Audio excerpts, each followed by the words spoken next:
What is up, everybody? Oh no. That is not how I want to start a stream. Nope, we're just gonna turn that off with this next song. Okay, anyway. So they actually added like 4 costumes today for some reason. I haven't even bought them all. I should actually do that real quick. But yeah, we'll show off the costumes, we'll do some of the event, and then we'll do some dragon stuff. So, real quick though, where's Ushi? I feel like Ushi just has really bad taste in clothing, because like, so her original getup, right? It's like she threw an actual set of clothing in a blender and then just put on the surviving remains, right? Now, it's like she took 4 dresses and took them to a tailor and just said patchwork it, right? I mean, it's better, I guess, but this is still a complete chaotic mess. Like, this is like her thing, is she just likes random bullshit slapped together for some fucking reason that's like all over the rainbow. But I still think it's better. It's less ridiculous, but it's still kind of ridiculous. Like, especially because the dress is so huge. But it's green sword, so you know, I'm okay with this. But yeah, it's still a chaotic mess. Kind of just how Ushi be, I suppose. And yeah, I feel bad for, like, Ushi went from getting nothing to getting buffed again, and then getting an animation update, and a good animation update at that, and then a costume. You know, meanwhile, a lot of the other 3 stars, it's kind of like, can we get anything? You know, Boudica got an animation update, but it was a pretty bad one, and then she got a buff, but it was also a pretty bad one, so... And then Serenity just didn't get anything here. I mean, it's almost bad that Serenity got a costume, because I think it lowers the odds of her getting an animation update now. Okay, hold on, let me, we have Joan of Arc's costume, too, we can get. I can only have 1 ticket right now, but this is the only other character I have that has a costume available. I think the other 2 ones were... Oh, I guess I have Helena, too, but she's not max level. And so there's Helena and, I forgot who the other one was. Oh yeah, and Zaw's got Helena, we'll show that off then. I haven't actually looked at the other costumes yet, like in gameplay.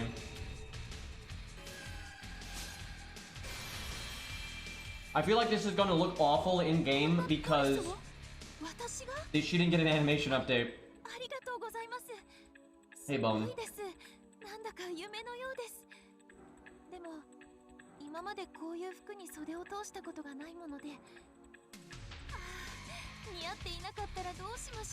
It does look awful. Yeah, I didn't really pay attention when I was doing the fight because it was like 1 turn. But I don't expect it to look good. Let's see here. I just can't believe they would do this and not give her an animation update. That's just... And she's so popular, right? This is whack. Where is she?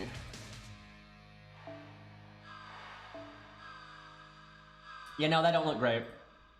If anything, I would say that looks worse. I don't know how to describe this, but something about her original model kind of hides the fact that she has a day 1 model. I guess it's just the angle or whatever. You don't super notice the big head syndrome and like lack of detail. It's not like as bad. Where with this one, it's just really noticeable that she's got a day 1 sprite that's just been like twinked. All right, we'll use it though. We'll see what it looks like in game.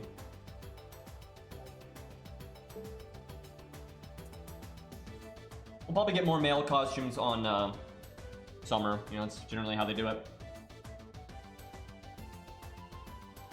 I guess we'll just do this stage. Although I guess, what points do I need the most? I need the blue ones the most. I'm not sure we even have a stage though that gives blue points efficiently yet. This event is so aimed at new players, by the way. Like, they're giving out like XP cards as rewards and stuff. Well, I guess we'll just do this one. And then we'll show off Helena. And I swear, someone else got a costume. Who was it? Like, it's Ushi, Joan of Arc, Helena, and I think there was 1 more, because I think it was 4. I'm drawing a complete blank here. I'm trying to scroll through the... Nero. Wait, Nero already got it? No, she hasn't gotten it yet. No, Tame Cat was yesterday. Yup, and Fishy got it. The rest of you don't know what the fuck you're talking about. Jesus Christ.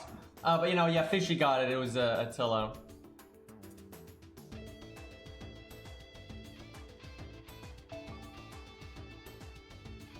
Yeah, this event has been a snooze fest, but at least there's costumes. It's pretty much the only thing.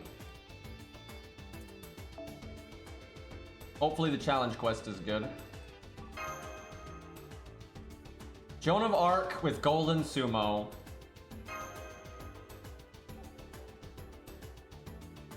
Anyone here got Attila? Because she's not the most popular, I guess. It's not in these parts. She's a decently popular character though in general from what I've seen, but I don't know why I have Chin Gong on the team, but I'll take it. Oh fuck, I taunted with George and we're eating George. I should have taunted with Chin Gong. I'm doing it wrong.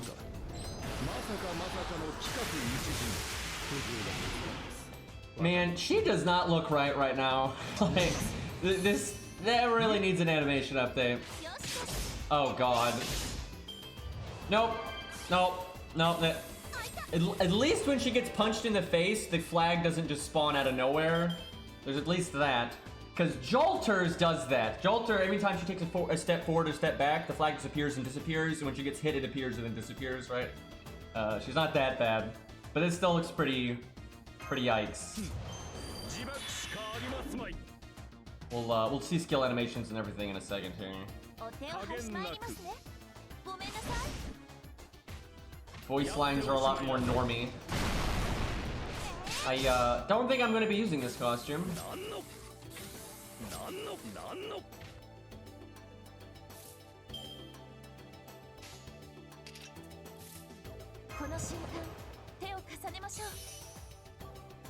The main thing I don't like about it is like the whole super poof thing. That just... I'm never a fan of that kind of style. And then her acting like... talking that way is kind of annoying, so...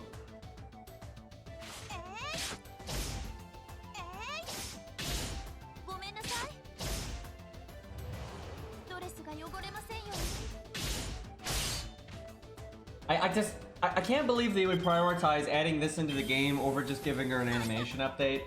And if it's a popular enough character, you think they would do both. Completely unnecessary time to do the NP, but might as well.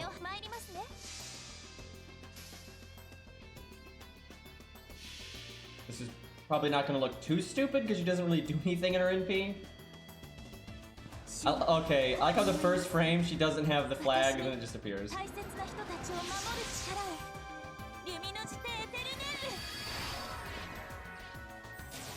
Dude, her body proportions are so messed up. She looks like a child when she's holding up the flag there.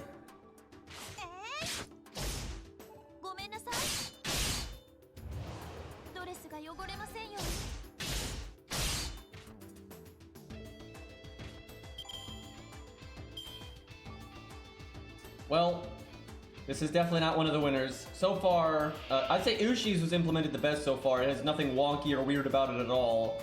Although it's a pretty chaotic looking get-up, but it's kind of what you expect out of Ushi at this point. And then Tamcats was okay. There's a bit of weirdness, but...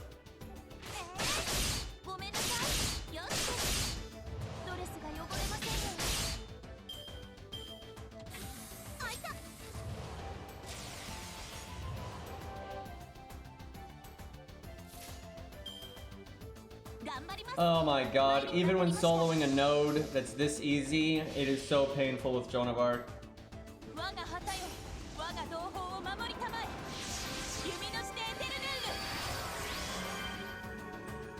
And then the flag disappears at the end.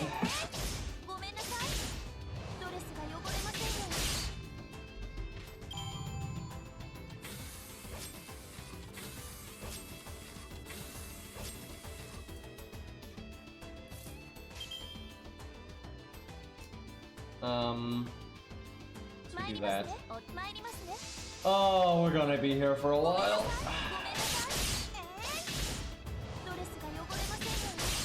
You know, I'd agree with on shooting there, but I just don't like her to begin with. And I don't like what they call yukatas very much anyway, so I you know, but I would never use shooting to begin with, so, but it's still better than what she normally wears.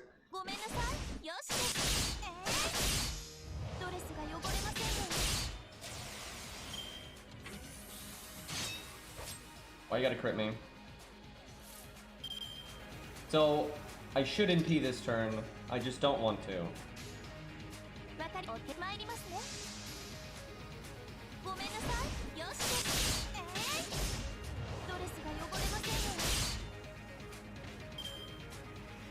I mean, Joan of Arc's not really forgotten because they've used her in events a decent amount, and she's on craft essences a decent amount, and this, that, and the other, but they just never bothered to give her an animation update.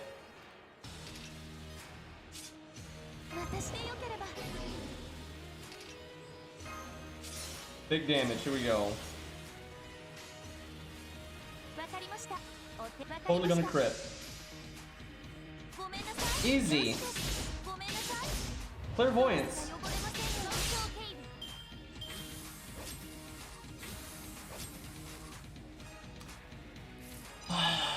Joan of Arc never makes this easy. We're on turn 11. And we even have a gimmick here.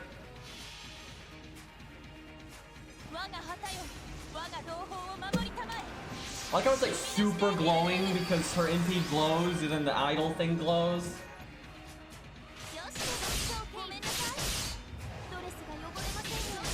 The thing is, ultimately, they didn't pick characters that made sense to be an idol. They picked characters that had costumes based on them in the Waltz game. So it was all predetermined. So there's plenty of characters that make sense for them to like, do the idol thing, but they're not going to get a costume anyway. 60, 70, 70. I keep putting the quick card last, hoping that I'll get more stars. So we can actually crit and get this over with.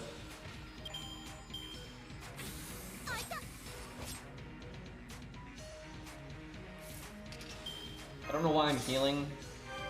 Pride, I guess.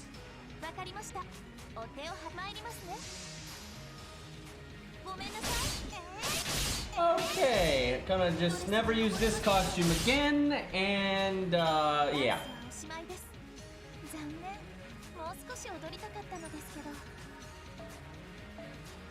The artists put plenty of work into the art for these costumes, though.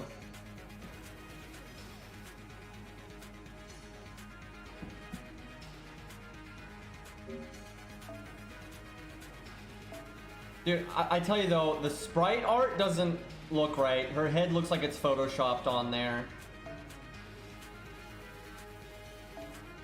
Like, this is drawn well, but, yeah, the regular thing don't look so good.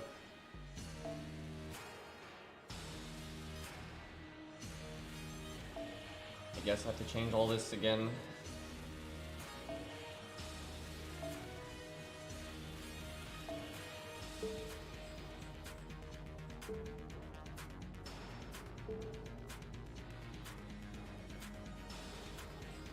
Alright, let's go with Helena this time. Oh, look, NP5, 10, 10, 10. Wrong team.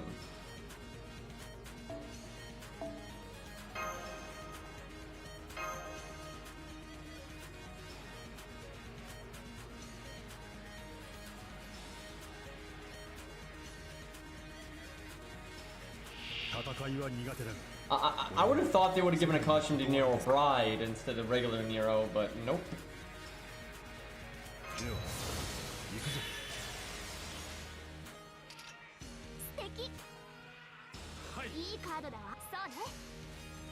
Pretty much all of them got new voice lines.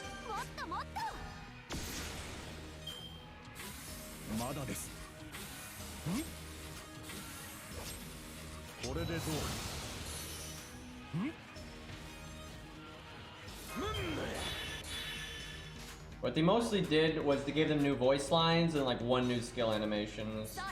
Seems to be the standard.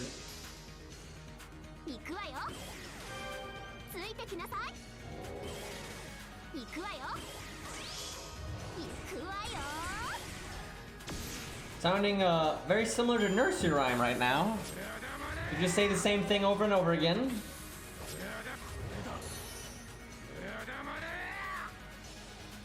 At least she's got the custom frame moving forward and backwards. Yeah, I think that's a new animation. I should not have used that skill there, I just wanted to see the animation. Well, I mean, it's implemented fine.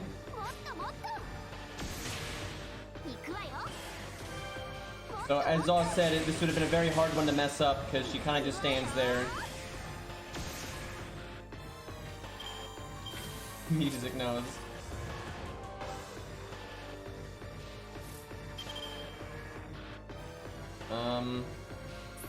Might as well... Yeah, I was gonna not heal because I'm gonna overheal, but fuck it, it's fine. Could've made stars too. There's no way we're gonna lose though, so I don't need to be that meta. She could have used an animation update too, I'll say. Like, her character sprite's fine and all that. It's just, when she's attacking, it's really obvious they didn't do any work. Right, she's just standing there. Very stiff-like.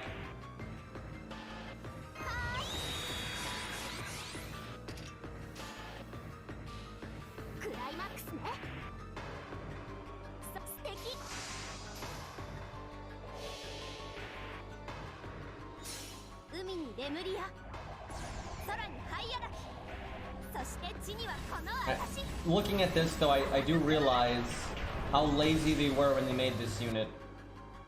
It's like, she never moves, right? And anytime she does, it's just paper mache. You know, they never have her commit to any kind of movement. Like, her legs never move, right? Like it's so, she's so stiff. That's not the costume, that's just like how she always is. Bastard has guts.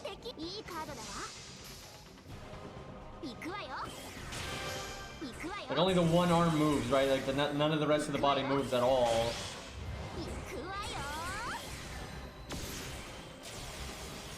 She just says the same voice line over and over.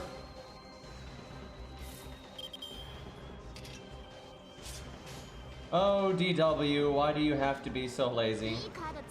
But they got a new president and all that, so we'll see if things change as time goes on. They could get worse. We'll see.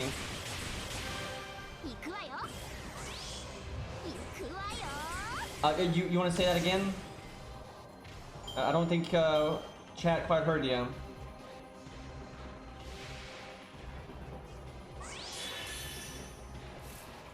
One turn off from our big second skill, and we have the buff success chance. Oh, hey, I can do this. I don't think this will eat. This isn't a buff, so yeah, it won't eat it. You know what?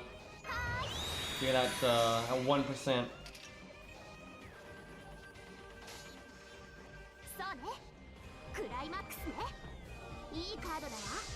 This is some good music, man.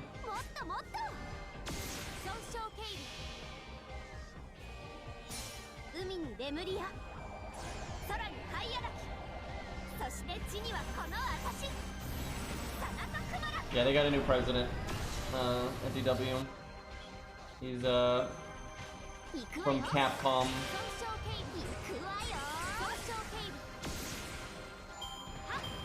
You know, if I had known we were going to do that much damage, I would have cast Invulnerability. Because, you know, we almost got one shot. I wasn't really expecting her to do that kind of damage, but I like how she triple attacked. Jeez. That had sucked if we had died there.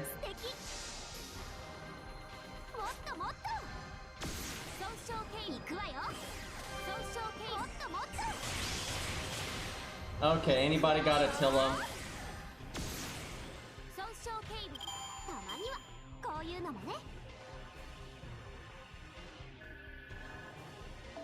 So, I'm not a big fan of Helena one way or the other. I'd say that costume probably looks slightly better than what she normally wears, but I'm not a fan of the voice lines. But I'm not really the target demographic on that one.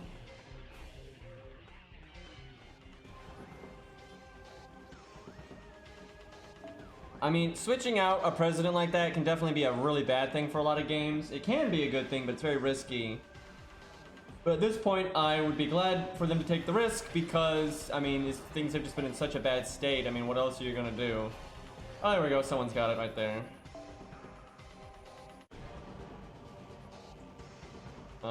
Default probably.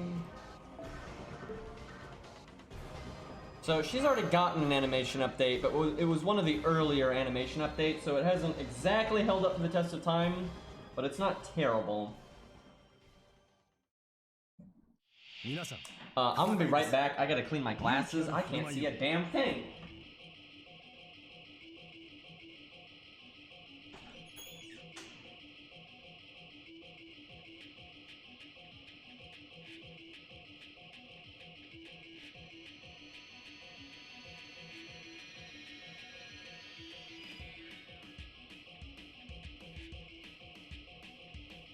So, I think today we're gonna do some Lancers versus the Dragon.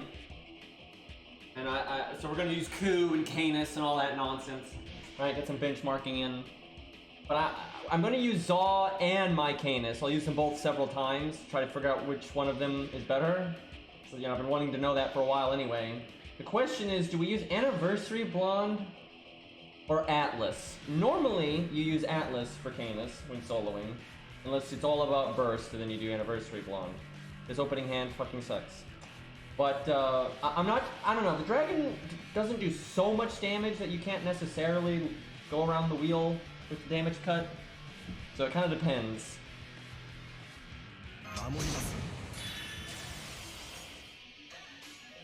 Oh, George. Has he got a good animation update? Still a little stiff on a few animations, but it's not too bad. And the MP looks good.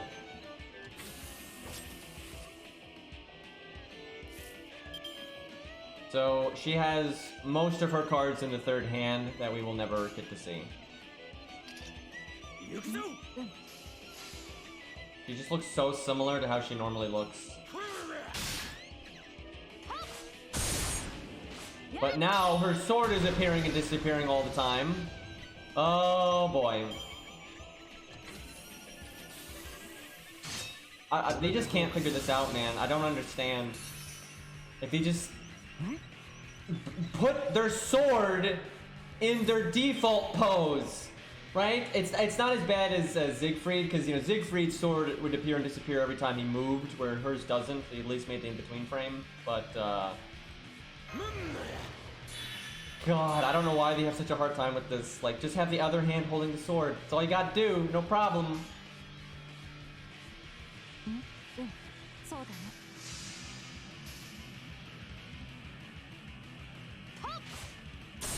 Like, pulls it out from behind her back there. What I really don't like is how the sword disappears in between the attacks. That's what really doesn't look good. Where if you're in the normal sprite, it doesn't do that, and the sword is just hanging out in between the attacks like it should be. It really just does not look good. And that's so common for costumes, because for some reason, they just don't like having their weapon in their default pose. You know, sometimes they do. Like, Ushi gets her weapon in the default pose, and Lanling does, and a couple other ones, but it's pretty rare. Does she have a BM combo? I think she does.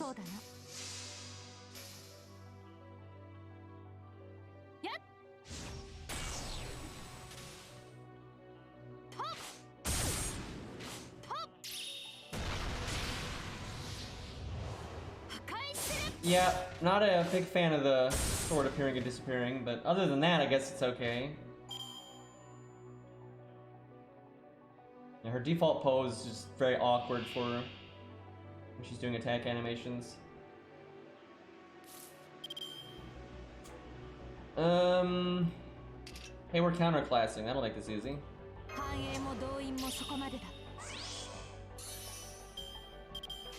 So far, very few of these I would actually use. I'm glad Ushi's was implemented well though, so it's not janky. I just wish it wasn't. It looks like a Frankenstein dress, right? That's my issue with Ushi's. It still looks like a Frankenstein dress, and the actual dress part of it is just so massive. It's kind of weird, but it's still better than her Although I tell you what though, there's a few things I like better about default Ushi, because default Ushi has more green in her skill animations, and also the voice lines are better. So I'm not like universally in the costume camp, but we can go fast mode now.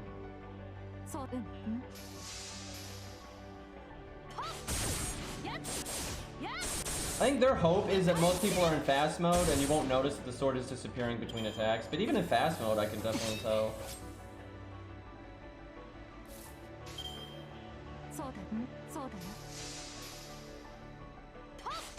Serenity's probably gonna look awful, by the way. Like, I expect that one to be really bad.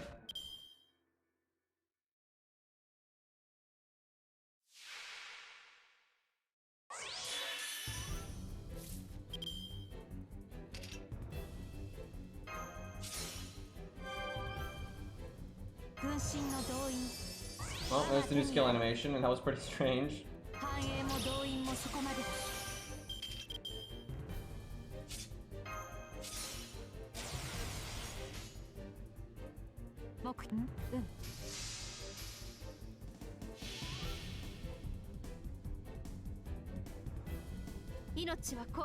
Yeah, I agree. I don't like the Hassans without their masks. Like, that's their thing. It's cool, man.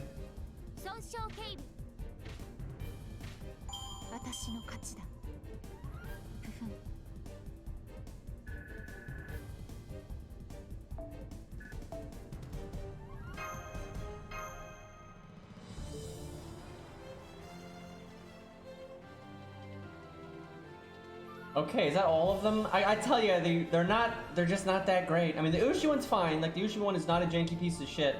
She just doesn't say the epic voice line, and there's less green, but the sword is now green, so that's an upside. I'll show off Ushi's real quick. Anybody got a Grailed one? Oh yeah, Beastly does. Fair enough. MD4, there's actual gimmicks here and we get our ass kicked. Also, there's an assassin here. I'm a little worried. Let's see if she can handle it. We don't know who gets them in what order. We have no idea. For day 1 or day 2. Day 1 they added none. Day 2 they added 2, and then day 3 they added 4. So it's kind of weird.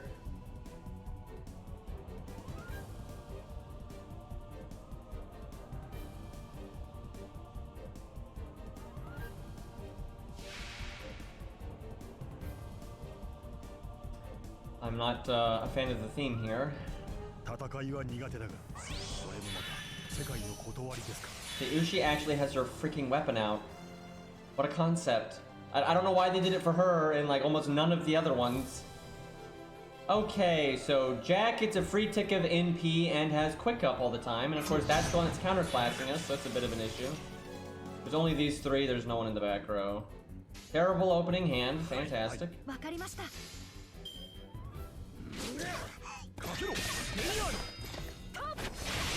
Look, that looks fine, because she already that's literally the pose she already has normally, right? Like, she normally has her sword to the side like that anyway, so her animations are her pulling the sword in and out of the sheath from that location. So it looks fine. Oh my god, Chad, is that why? Oh my god, they're idiots. I just realized the only reason she has her weapon, I bet you if they could have gotten away with it, they would have given her a pose without the weapon. Because they're just obsessed with that. They think it looks good, like when all the characters don't have their weapon out for some fucking reason. I think the reason she has her weapon out is because they just couldn't make it work otherwise, because so many of her attacks are based off, like, unsheathing it, right? So they just absolutely couldn't have it not there, so they had no choice but to put the weapon. Even though that's what they should be doing all the time, I'm pretty sure that's the only reason they did it. Because, I mean, literally everyone else, they don't have their weapon in their default pose. Oh god. Can Ushi get like cards? At least we have crits here, but like damn. Like, I need to put the art one last. We need to make sure we got our NP.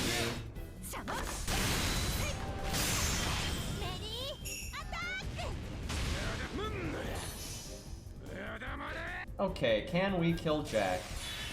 We got another quick charge and another quick up. Seems to like automatically apply a 1-turn quick up to her every turn. Let's eat red. She still has one that's green, but she normally does the red one, which I'm not a big fan of. And she doesn't have the awesome voice line.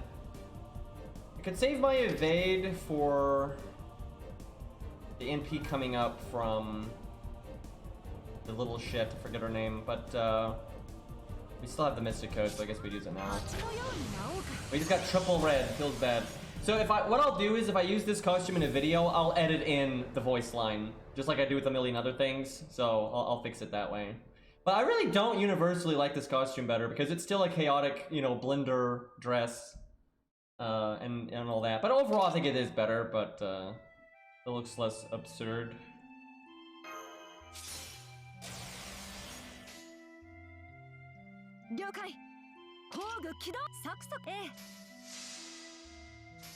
I think she might have this.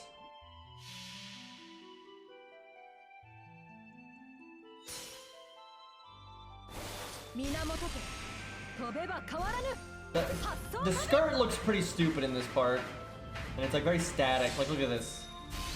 Yeah, that's not the best. Definitely doesn't look as natural as like what she would look like in a normal costume. But overall, it's still an improvement, I would say. So look, they actually redrew it though several times there. Look at that, them having to do work. They probably hated that. Okay, well, we're gonna win now. We completely deleted Jack, and there goes our account, the thing we counted last, so. Healing when she's at full health.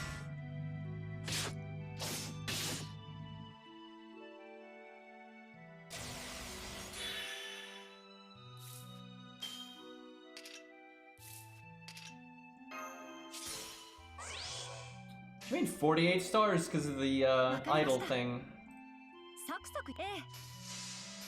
I doubt we'll kill her here, we'll see. Never mind. Hello? Ooh, she's kinda good, by the way. It really just all of her like quick movements and flips and spinny shit doesn't look great with the giant ass skirt, right? That's like the one problem here. And it's a Frankenstein dress, but you know.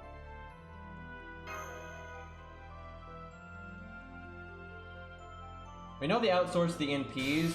They never confirmed the outsource. 40 XP card. Anyway, they have not confirmed that they outsourced the animations. We have no idea. And the only reason we learned, like, they never told us that they outsourced the NPs. The only reason we learned that was because the company that does the outsourcing spilled the beans.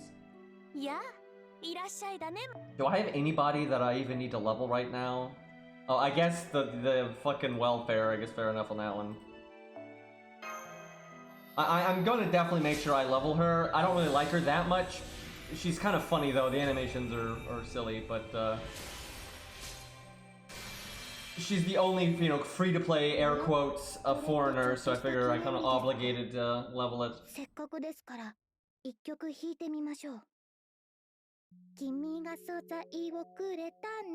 Yeah, if she was single target, it'd be a lot better.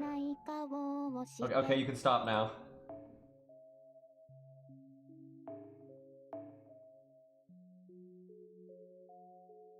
The song is so good. Can we get like a remake of the original Fable? And like give it like really good action combat? That'd be awesome.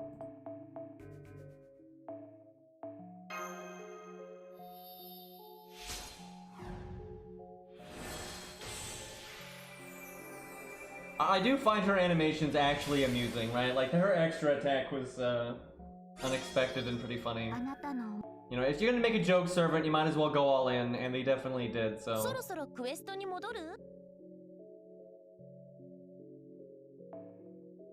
I've barely touched this event. Like, I haven't even bought one of the CEs yet, because I just don't fucking care. I probably should buy one, though. Oh, I can't.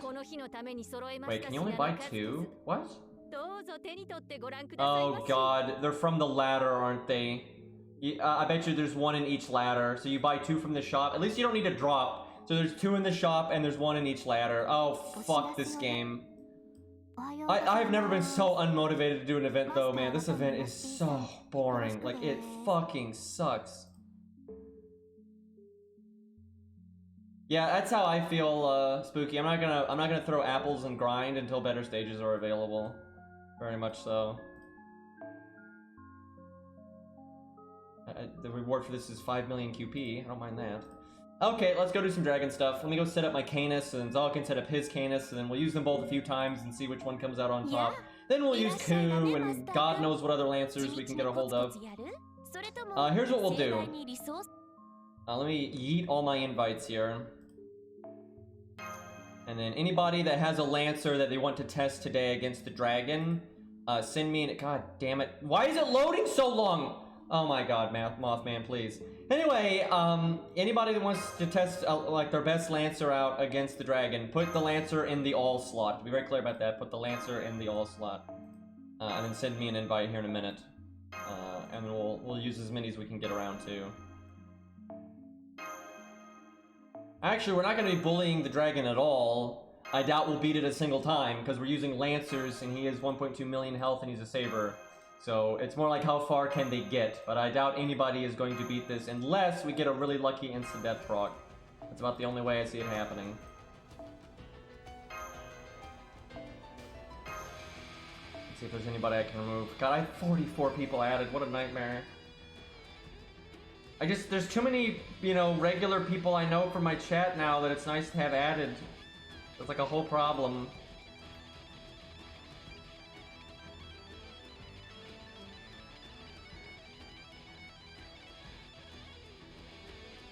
That's a strong Ushi. I don't know who Rama is. I mean, they got 100 Rama though, so I kind of want to keep them, but I don't know who it is. But we'll keep them for now. Yeah, I don't even... Jesus. Why does this game support list have to be so bad? If I had it my way, I'd add 106 people.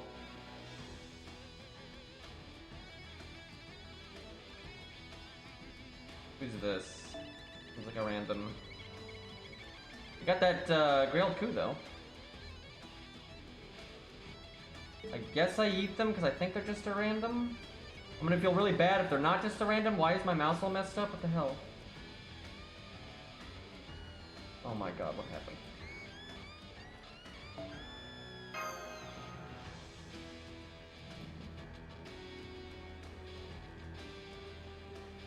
Alright, good enough for now.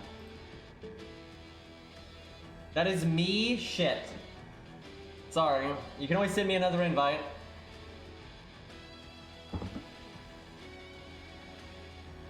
Okay, let me go set up my Canis. What is the best command code setup for the dragon? So I'm in direct competition with Zaw here, so we gotta, you know, I gotta make sure I'm not messing up, right? We gotta truly test what's better, right? Gotta make sure we're putting best foot forward here. Alright, my Ushi's probably got command codes on.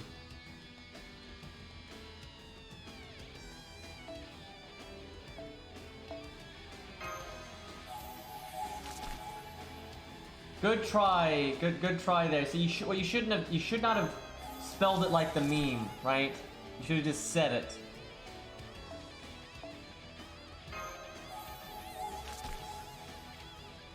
I think Zaw is probably going to come out on top. Hey, Ari. So, Ari, what are your thoughts on Ushi's costume? I do think it's one of the better implemented ones because her sword is not appearing and disappearing out of nowhere like all the other ones. I still just don't like that it's a Frankenstein dress.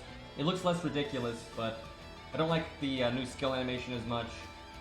And the giant ass skirt is kind of awkward when she's flipping around and shit. But overall, I think it's still better. But it could definitely have been better. And she loses the best skill voice line. So I'm gonna have to edit that into videos now. So that's a whole pain in the butt. I just got home recently.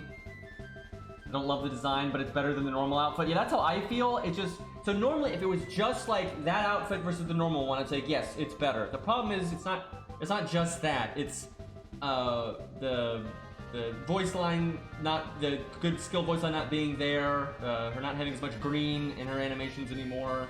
You know, that's a big drawback. So I don't know what I'm gonna do. It kind of sucks, but it does look better, and it's implemented well, unlike the other ones. So there's no like wonky sword appearing and disappearing shenanigans.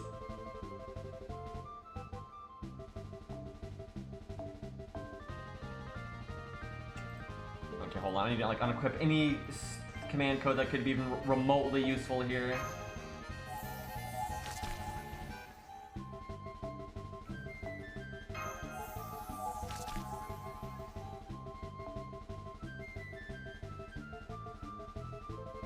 So in other news, I can hopefully start getting vaccinated soon. I may have to wait like a week or so, but I can probably do that soon. And then once that's done, I can hopefully start looking into seeing a freaking sleep specialist, because, man, am I tired of being tired. The Joan of Arc one's terrible. It looks so bad because she has a day one sprite. And then also her flag is appearing and disappearing like crazy. What's really stupid is at the very beginning of her NP, there's no flag, and then it's all of a sudden there, and at the end of her NP, it's just suddenly gone. It's not great. It's one of the worst ones, I would say. I would say Ushi's is implemented the best, definitely. There's nothing wonky about it. And the Joan of Arc so far is probably the worst. Attila's had a lot of pop into, though.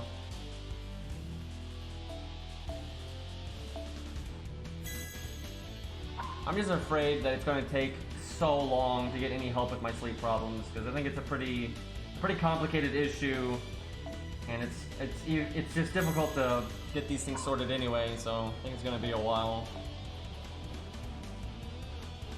Do we go with this one? A little bit of downtime, long fight.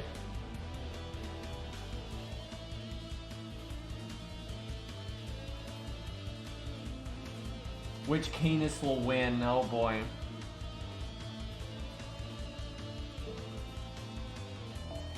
Okay, I'm pretty sure we're gonna go with this one because it's just universal 20% damage up. By the way, no Yang CE. That's just none of that. None of that. Now, normally we might use Yang CEs in the future, but for the Canis comparison, let's just go vanilla here, but and then I almost want to ban the Yang CE for the dragon anyway, but I guess what we can just do is what Zerp's been doing is if they use the Yang CE, that's like a note, right? So, because, you know, that's always the best CE for this.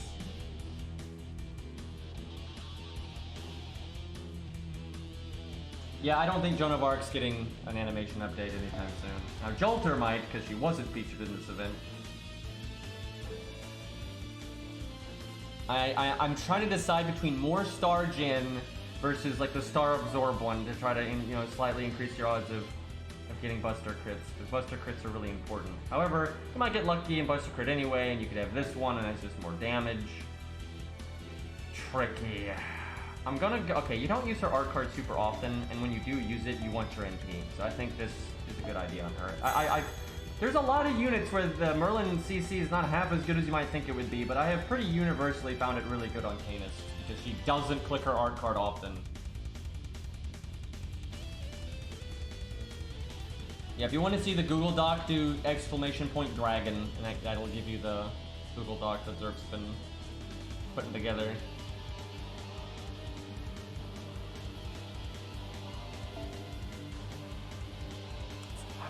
It's this or like a Star Bomb crit one, I think. Or just a straight crit one. It really depends on if I'm using Anniversary Blonde or not. Okay, so out of curiosity, which color is which? Because it's blue and pink. Who's which? I gotta know who's repping who here. Yeah, Zaw, you can vote if you didn't make the poll. Okay, I think pink is Zaw. Honestly, I think my money is on Zaw, especially because it's a longer fight, but we'll see. I do get the better CE, but...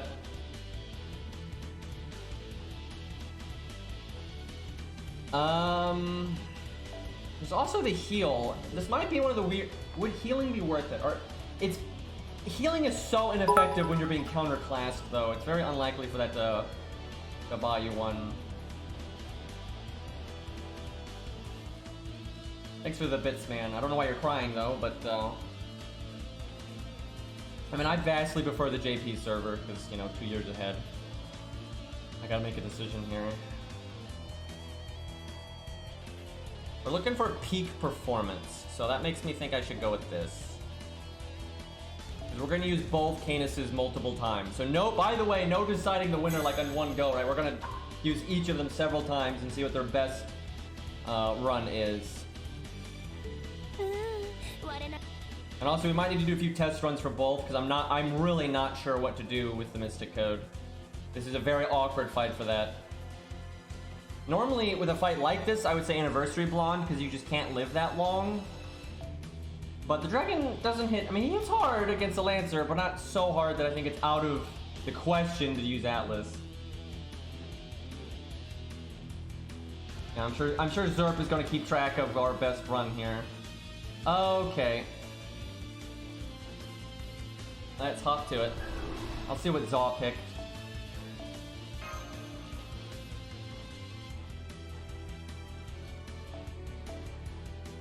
So he went with the Absorb. We went with very similar stuff there. I just have like the better one card. That's intimidating though. Look at all these faux pas, man. I don't got any of that. It's all on coup for me.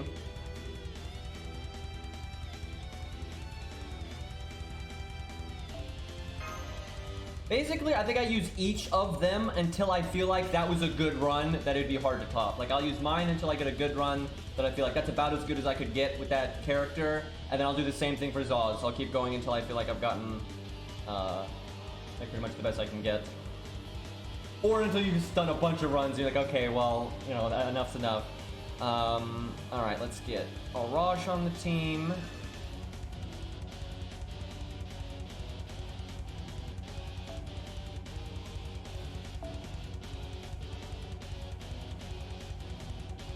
George using the other CE? Probably is.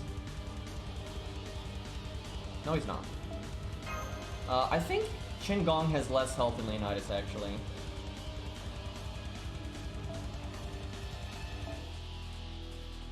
So what's in my favor is I have a slightly better command code on one of my quick cards. Like, just objectively, it's the better command code.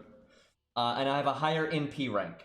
And then my CE is a bit better, too, because LOL Golden Sumo... especially for Canis. For some units, actually, Aerial Drive, like for real, for some units, Aerial Drive is better than Golden Sumo. But Canis mixes her cards up enough that I don't think that's the case. But it's not. I don't think it's a huge difference. So I have a slightly better CE, a slightly better command code, and 2 NP ranks higher. Zaw has Faux Pas, which is a pretty big one, and I guess that's all in his favor right now. It's just Faux Pas are actually really fucking powerful. So, yeah, I know eventually though, when Zaw gets NP5, I think he's gonna have won when that happens. Okay, we'll start off with Atlas. Some of these runs aren't gonna really count for like either of ours, because I have to just figure out which Mystic Code is right, because ultimately, the difference between our units is not large enough for like the Mystic Code to change, right? Whatever Mystic Code is correct is gonna be correct for both of them, so we just have to figure that out. We're gonna have to use Canis quite a few times to be fair about this, so brace for a lot of yelling. It'll be a while before we get to the other Lancers, but we will. Then we'll start going faster.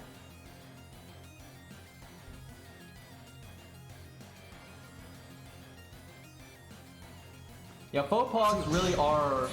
They're very effective on Canis.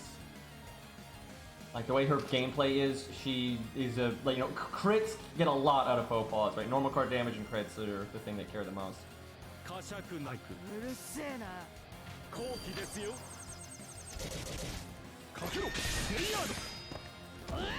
Yeah, truly, I'm slightly leaning towards Zaw winning just because those Faux Pas I think can add up. If you get a lucky run where you crit a lot, I think those Faux Pas are really going to help.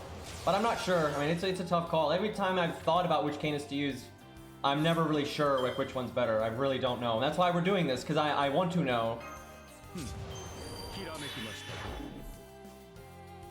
Yeah, it's not flat damage. I've tested that several times. It'd be cool if it was, though, because if you were a unit that had Divinity, so there's flat damage. You could whip the CE that had flat damage. You gave them the flat damage command code, and then you had the Faux Pas. You could do some pretty reasonable amount of flat damage there. But if anything, that's probably why they didn't do it that way. That's probably too good. You could break some gimmicks that way. But yeah, essentially that card just has 500 more attack. So when you finish the unit basically has 500 attack, except not for their extra attack and not for their NP, which is kind of weird. Do you think they'll let us Fopaw the extra attack someday? Make it cost like twice as much QP?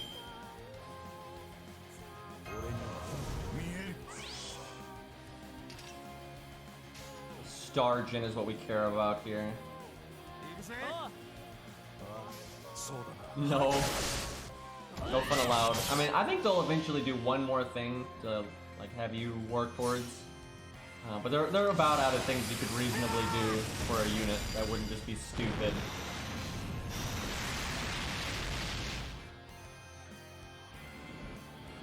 I think I should have cast.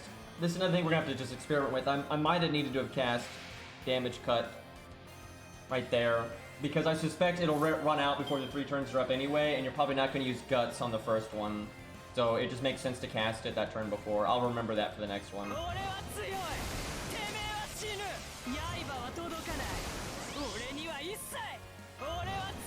This first turn will actually go very well for her in terms of taking damage, because she'll have the attack down and the damage cut and the dragon's AoE. So this first turn she really won't take much damage, but that's not going to be a permanent state of affairs. I should have swapped those cards around because of the guaranteed damage.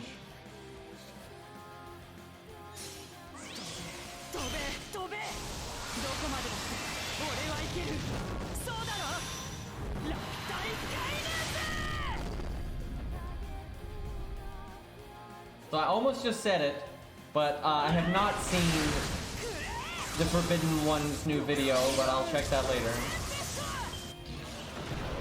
Look at that 0 damage. Because he had triple attack down and damage cut. But see, this is the last turn the damage cut will apply, so I could have cast it. Excuse me.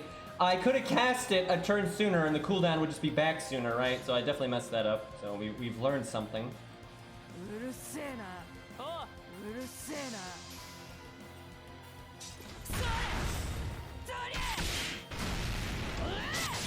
Whoever could you mean? I know, right?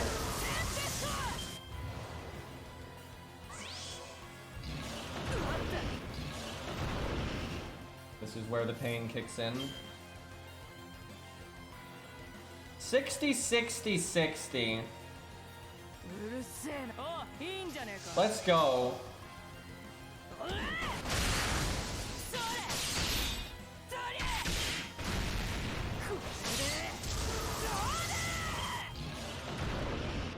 I feel like Atlas is going to be right. It'll just be more RNG. But for that peak run, I think it will be the right one.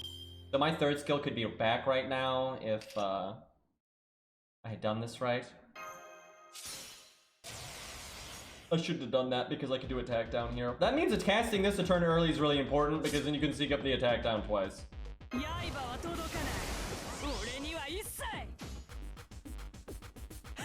Definitely a part of me that wants to do quick there, but the one turn you can bust your chain is nice to see if you get lucky. Hey, Fury.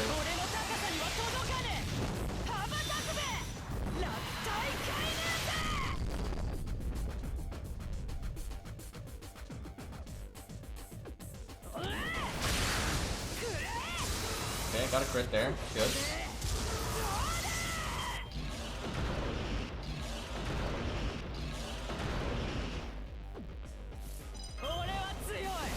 So I need to not do invulnerability there because I might get to the NP turn and have enough health left that I could maybe face tank a turn. So I shouldn't do it like that.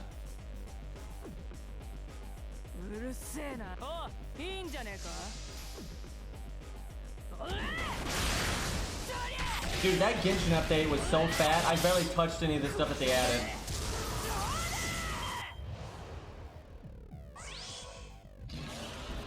Ooh, got crit. That still barely did any damage though.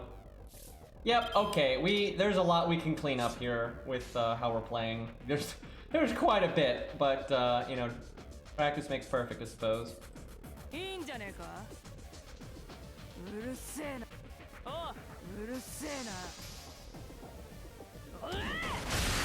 Because I don't want to waste 6,500 health and a damage cut on the NP turn that I could just block with invulnerability, right? So I need to do that differently. Because we could definitely live at least 1 or 2 more turns here. I don't think this record will last very long. We should beat it in like no time. We did get decent crit luck though.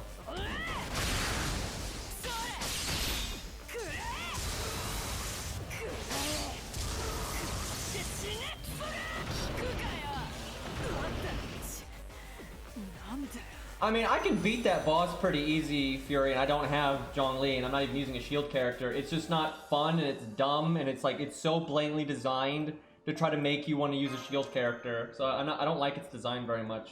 I'm really disappointed, honestly, with that boss, because generally Genshin adds bosses, and I think their movesets are well designed and fun to deal with if you don't overstat them. Where that one is just like, look, I raise my paw, and at an arbitrary time I drop it, so there's no like predicting it. You have to just trial and error it until you memorize it, and then I make a giant ass AoE explosion that's massive, so you have to either constantly run away from me and go very slowly, or you have to just face tank the damage. It's just like, it's lame. Like, it's not fun. He's just like, hey look, I touch the ground and everything explodes all the time. It's like, it's just, the one thing I like in that fight is I like when he turns into a tree and like the lightning patterns are coming out. That is fine. I enjoy that part. But yeah, that it's not a fun fight. I did it a bunch last night to get like more used to it, and I'm like, I just don't like this boss fight. It's just not designed well. And then the ice cube is just really easy because, you know, all the cube bosses are really easy. I think the ice cube though is maybe a little bit better than the other cubes. I need to fight him without having good gear. I need to like drop my gear a bit, so it's more of a legit boss fight, and see how it feels. The ice guy, I will say, you have to actually time your dodge roll when he does this spinny move, and then like his projectile is better than the other guy's projectiles. It's just, the cube bosses are inherently, you know, poorly designed because they're either always attacking and you can't hurt them, so you focus 100% on dodging, or they're vulnerable and they're not attacking, you focus 100% on damaging them. That just makes it easy, right? So, not a fan.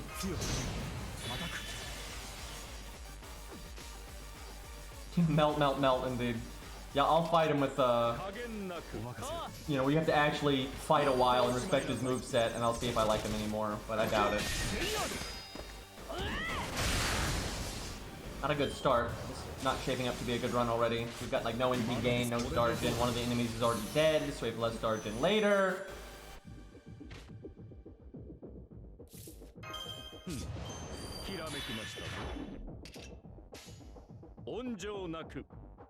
Not doing her buster card because I'm trying to not kill it.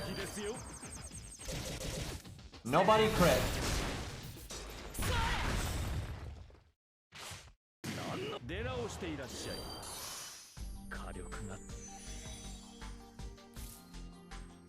Okay, at least we got a quick card. I go for overkill? I guess I go for overkill.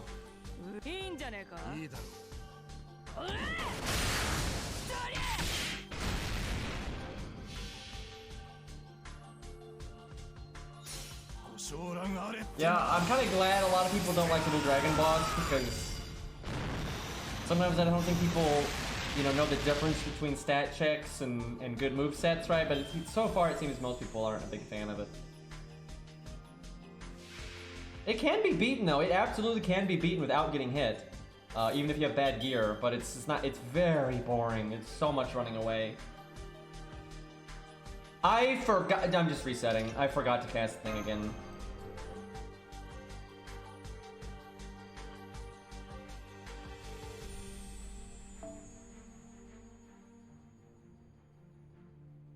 Yeah, I'll definitely go into detail about that boss when they do a survey. I'll try to drop an essay. Well, I try to find a balance. You don't want it to be like a giant essay because they're not going to have time to read that, right? If they're going through a lot of feedback. But then you want to still articulate, your points well. But I'm hoping a decent amount of people will bring it up.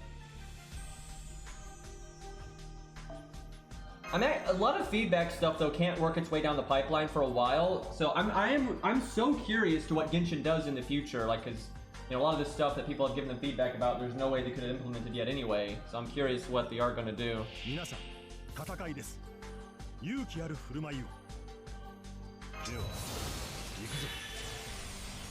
I tell you though, they're not being lazy with the game. Like, my god, you know, these updates come with a lot of stuff.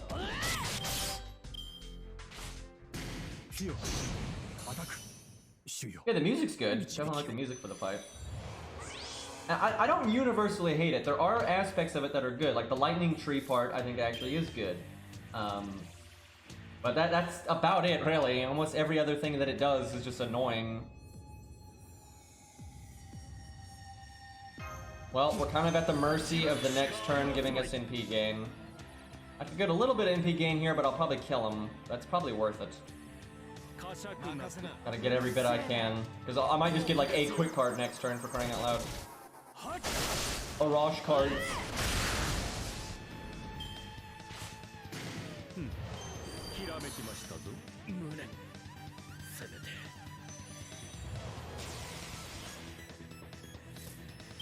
I hope what they do is they just make resin come back a little bit faster. I do think it comes back just too slow. It's just kind of annoying. I don't think they need to boost it by like some crazy massive amount, but giving it a bit of a shot in the arm I think is definitely worth it. Okay, actually gonna cast my third skill now.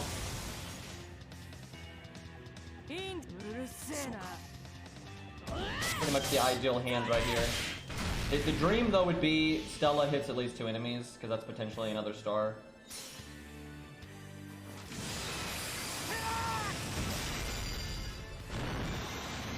Even though condensed resin is only 5, you can only stack up to 5, I would still definitely like that in FGO. You basically get 5 apples during dead weeks to put into an event. So you can save your normal apples. That'd be kind of swell.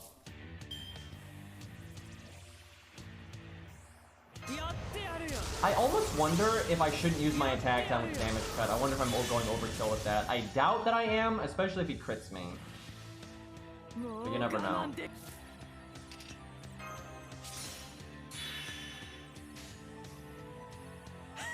Yeah, there are some days where, like, because I'm busy with the stream or editing videos or whatever, I don't really want to play, you know, like, dailies in Genshin or, you know, like, do domains or whatever. And so I can just log in, make condensed resin, and then get out. And then when I do have some time, then I can get, like, some really fast, efficient, you know, drops, you know, from domains or whatever real quick.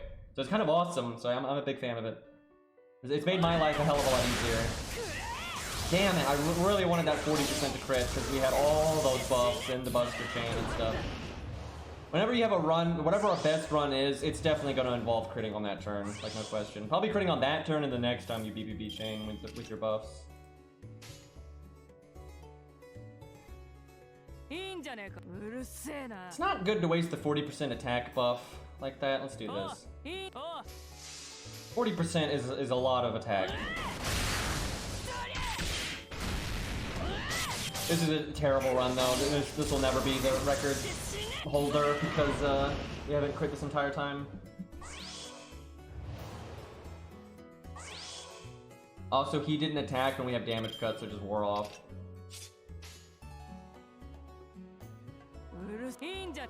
Bad run. That's how the 50% Buster didn't crit there. It's like the most important one. Yep, this is a terrible run, because not only did we waste our damage cut and this, that, and the other, but like we normally would have our MP by now, but we don't, and we didn't crit. Okay, I want to make as many stars as possible here.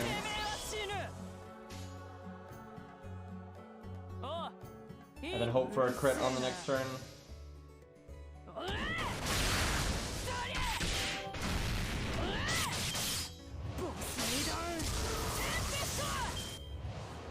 Nice damage cut kid indeed. Imagine someone calling Canis a kid. Boy, I don't think that would go over well. 90% crit on the art card.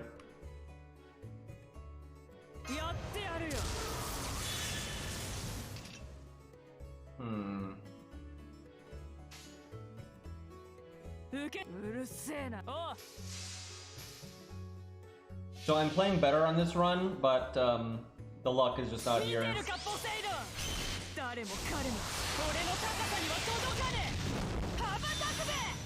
I enjoyed the original version of Story Child because it was still easier than like the proper boss version, but because you've never done it before and you don't know his moveset, it was actually pretty intense, and it should be. Like, come on! When you watch that cutscene before the fight, you know, they're building up so much and they're making Child out to be a really big deal, and it's like a real, you know, versus moment, right? And so you don't want the boss then to be a joke. You don't want that, like, all that build up and, you know, all that bravado, and then it's just like, you know, joke battle, right? You don't want that. Fuck, this is my last turn though of guts. I gotta figure this out. I think I still invulnerability here, but I need to, I guess I cast that one maybe one turn later, which that makes me think I shouldn't cast it early then, in case the dragon doesn't ping off the shield like he did this run. I don't know, it's RNG either way, it just changes the RNG, so it's kind of like get lucky, forehead.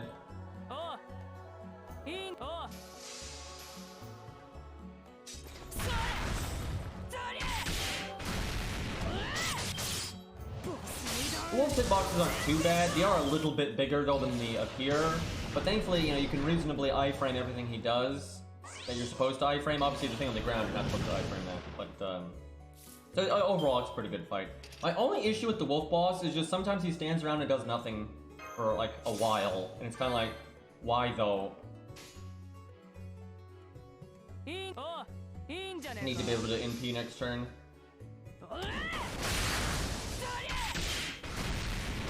The thing is, with Genshin, you don't have to be good at video games, though, right? It helps, but like it is really easy to beat bosses in that game by just like strong arming it with stats, or even with pretty new stats, you can generally strong arm it by like just putting a shield up and then, you know, spam, you know, melt or vaporize or whatever you can set up, right? Like, it's really easy to strong arm Genshin. And you don't even need super good gear for it a lot of the time. I don't really see the point in nerfing the boss. Also, I think it can be good for everyone. You know, we have so many normal video games out there where you get stuck on a hard boss for a while, and then you beat it. And that feels really good. And if there's ever a boss in Genshin where you maybe need to try it a few times, right? Child's a pretty good boss for that, right? Like, the way the story builds up to it and everything. It's like a whole shtick.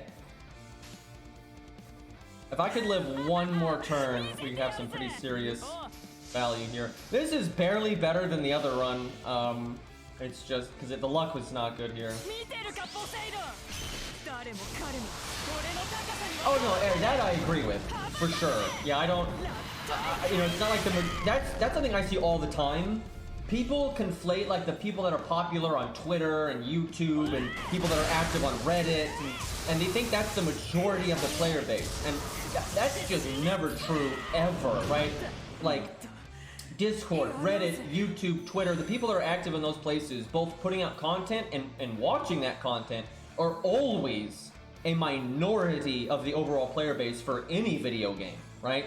So you have a giant, people just don't understand that though, like the things they're exposed to, they always will conflate with like the majority. But yeah, there's so many people that just play things super casually and whatnot. However, I would say the majority of, like, for Genshin players, or in most video games, I would say the majority of players aren't really, really bad, and probably never did complain about Child. I would say overwhelmingly, most people are just sitting there, you know, they're not using Twitter, they're not using Reddit, they're just sitting there in their bedroom or whatever. They fought Child, maybe they lost a time or two, maybe they didn't. They're like, okay, that was cool, and they just moved on. And they didn't even say anything. Like, oh yeah, that was harder than some of the other bosses. And that's it. I say that's the overwhelming majority of people. And they don't complain. They don't go, oh my god, this is too hard. They don't brag, oh, it was so easy. They don't do either of those things, right? I think that is definitely the majority of people.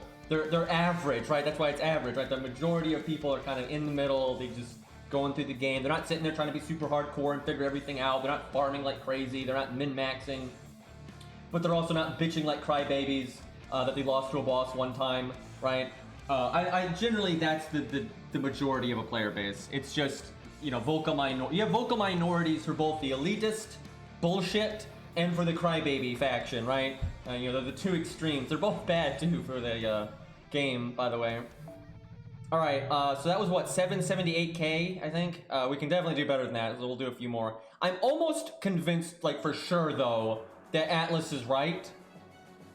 But I'm gonna use Atlas like 2 more times here and see what we're looking at. If I get a good run, we'll go with that. Then I'll try a couple more times with Anniversary Blonde, just to ballpark. And I'm not gonna use Anniversary Blonde a lot unless I'm like, oh hey, I see some real potential here. I expect I'm not gonna see any potential there at all. Well, I want to use it like once or twice in a minute just to be sure. Make sure I'm not missing out on like, oh yeah, no, the burst is better because we're not living that long. Which is true, we're not living that long, but...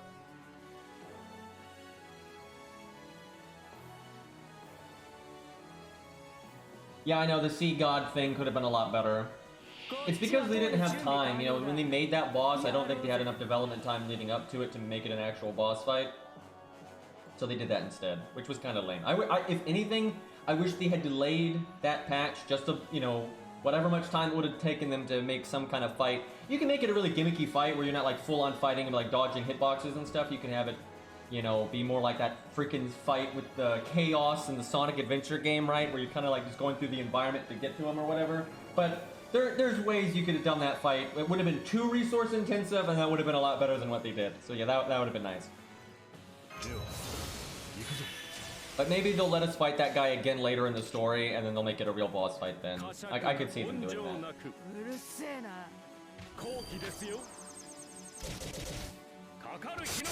I mean, they're not really screwed because the thing is, ultimately most of their money doesn't even come from China. It's not even close, actually. They make way more money from around the globe than they do from China.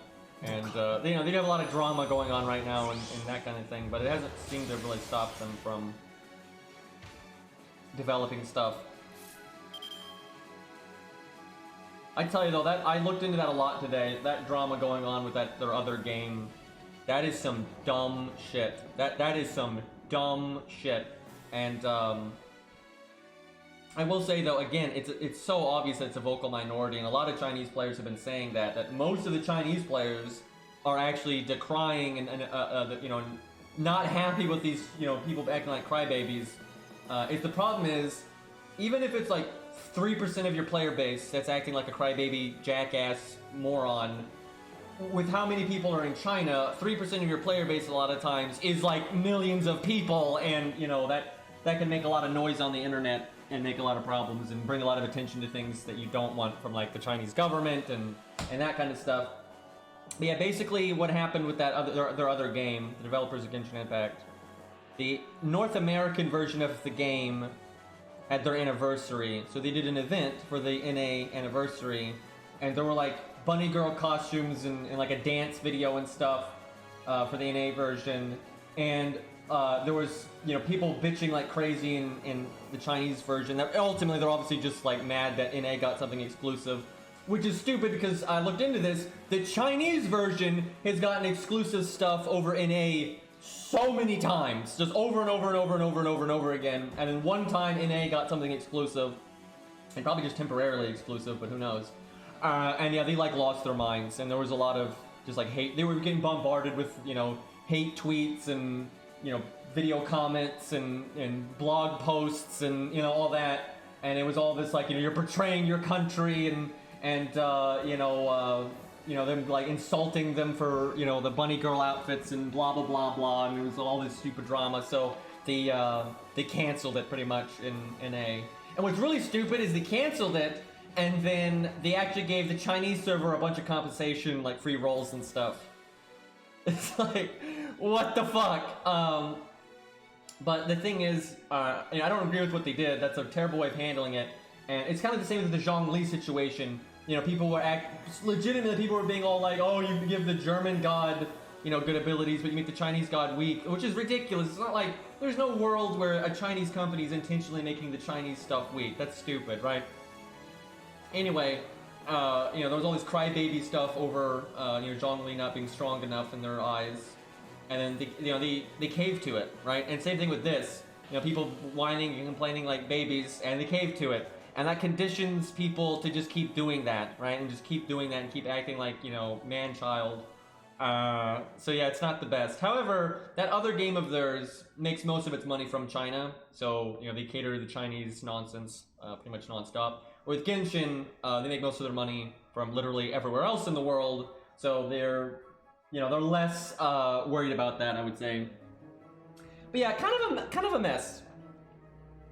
Imagine getting that mad because the NA version got a bunny girl costume one time, right? Like, what the fuck? And they were saying like, oh, just God, some of the things that were being said were just kind of disgusting and misogynist, by the way, and just so stupid and xenophobic and all that nonsense. It's just dumb. But a lot of people have said that, you know, it's very much a minority of people, and a lot of the Chinese players don't care. Or they're like, yeah, I hope that comes to the Chinese version, right? But they're, you know, it's like there's no reason to act this way. But, yeah, there's still, oops. I'm just gonna ult F4. That was not the turn I was supposed to do there.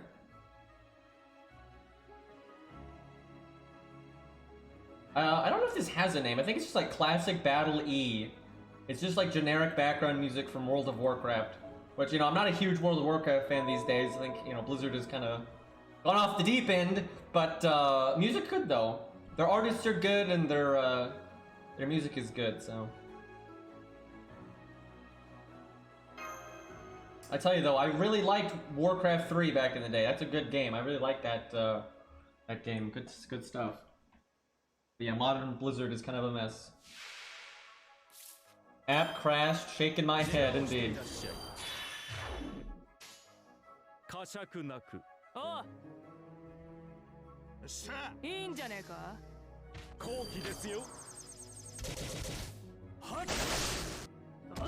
No, I've looked into this. People keep claiming that China is where most of the money comes from Genshin. I have looked into that. It's not even close. It's not even close. Now, China compares very favorably if you compare exact one region to one region. But if it's the rest of the world versus China, China is not the majority of their earnings at all. Like honestly, NA and actually China are quite close if I remember correctly. And then the rest of the globe, but you know, China's ultimately their earnings are not the majority. It's still, of course, they care though. I mean, if, you know, they want to make money anywhere they can, right? You know, they want to make money from Australia if they can. That's any company. And also, they're based in China, right? So they don't want to piss off the Chinese government. And, you know, that's always a mess, so. There is no world where I would ever base a video game company in China, like physically. I would never do that. That's, not a good time.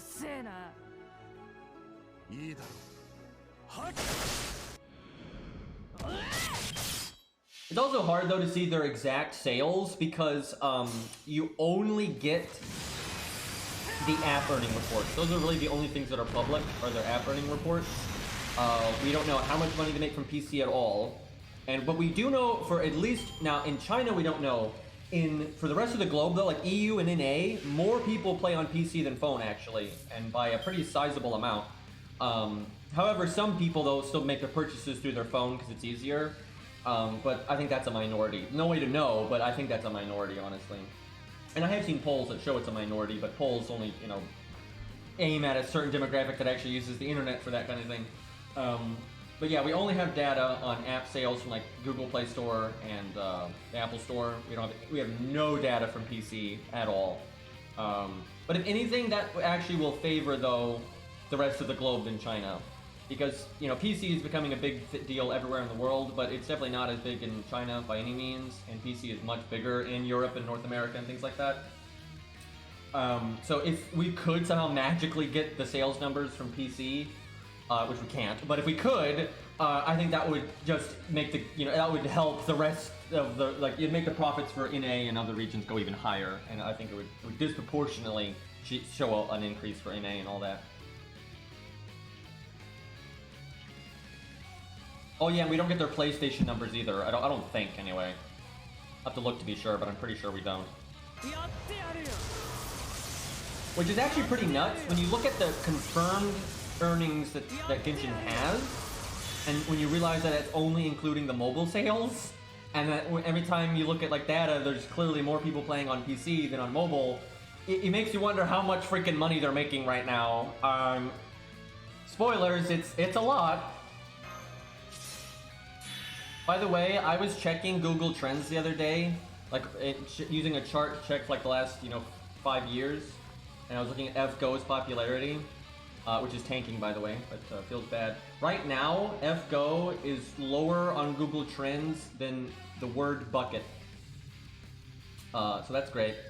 But yeah, we're actually right now, I think we're slightly lower than when FGO launched, which that's bad because when FGO launched, it was very unpopular. Then it spiked dramatically, and you can see that on Google Trends. You can see how it spikes dramatically and stays up for quite a while. But here recently, it's been tanking pretty hard. It's almost like DW's been doing a bad job or something. But yeah, bucket is beating FGO right now, so that's a thing.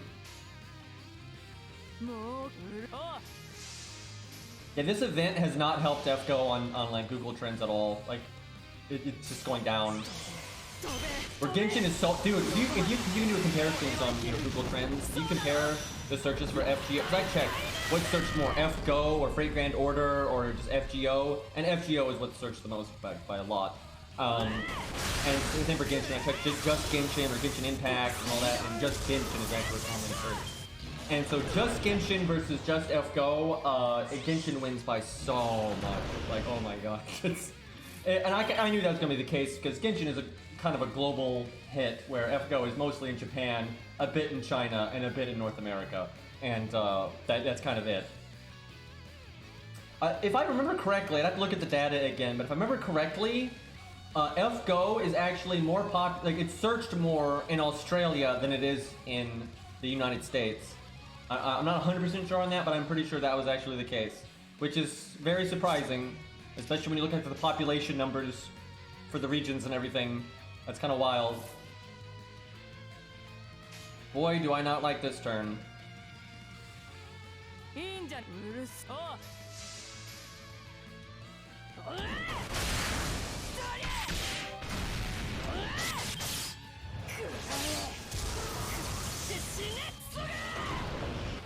FGO off-brand manga search results. I'm sure you could find that on there somewhere.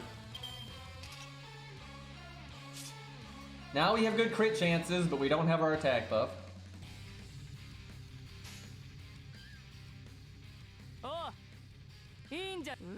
Come on, give me a double crit though. Work with me. Okay.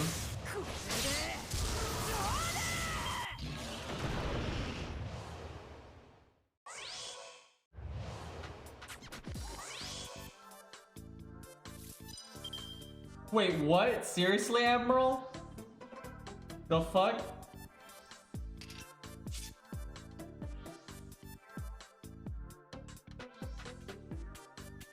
What do I do here? We want to NP next turn.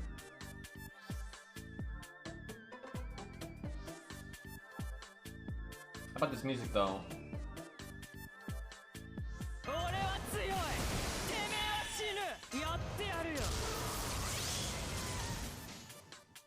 Risky to not use my art card, but I'm hoping we'll get it.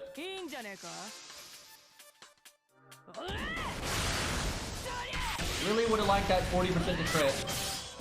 Basically, whatever the best run is, it's gonna involve critting when you have monster strength up. That's just, there's no way around it, and that's just not happening so far. And we didn't get our NP. I'm just gonna reset this to the bed.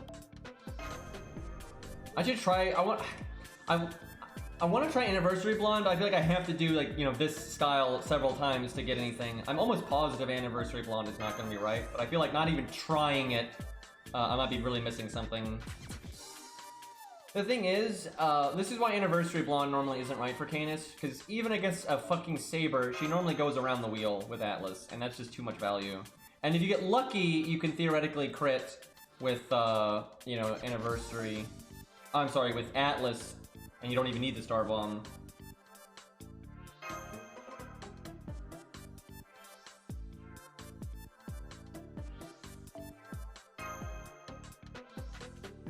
I need to be right back real quick. I'm gonna start making some tea. I can tell I need it.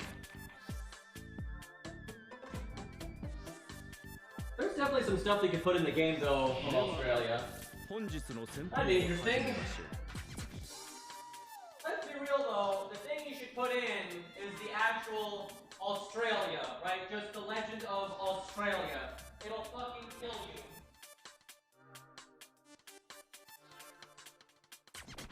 Like, make it a conceptual service, like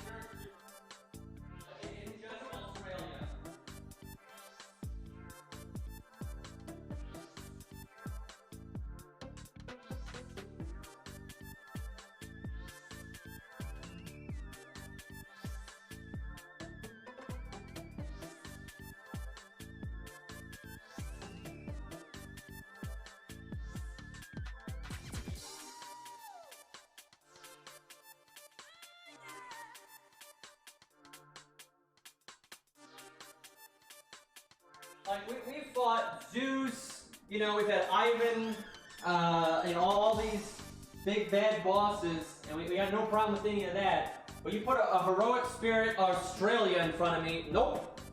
Noping right out of there.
Like, who lives there?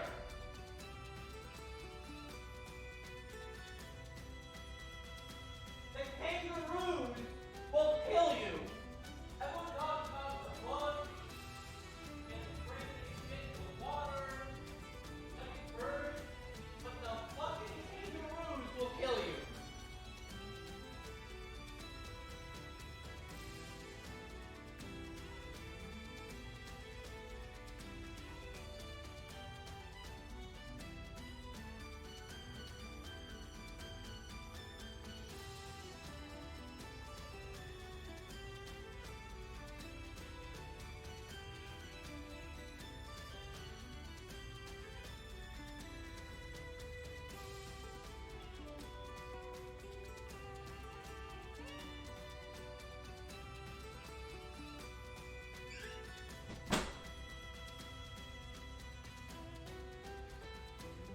Chat, you know how fighting games oftentimes have... They'll have their standard characters, the very mainstream characters, like, you know, Ryu in Street Fighter, and you know, you got like Ragna and BlazBlue, you know, you got your, like, your normies, then you got your bad guys, your kind of, you know, obvious antagonists. But then there's that guy, right? Like BlazBlue's got a Rakune, right? The fucked up, what... super left field, not affiliated with anything important, but they're just wacky nonsense, like just the ridiculous, you know, fucked up character. You know, a lot of fighting games have that guy, that fucked up character. That's Australia, right? You know, you've got, you know, all your standard stuff. You got your, you know, your Asian countries. You've got, you know, North America and Europe and all these things. And they all have their cultures and their histories. And then you got fucking Australia over there, you know, off in the middle of nowhere, and it's just, it's like, what is that? Like what, and why, just, yeah, it's that character, like 100%, it's that character. You guys know the one I'm talking about. Alright, let's see if we can get a good run here.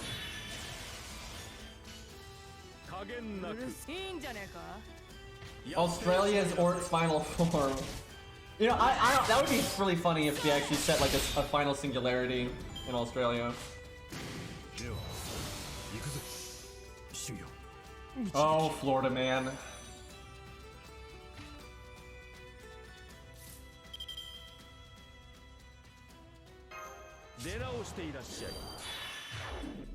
Okay, well, this hand sucks. Thankfully, we don't really need to do anything here. We already got our NP.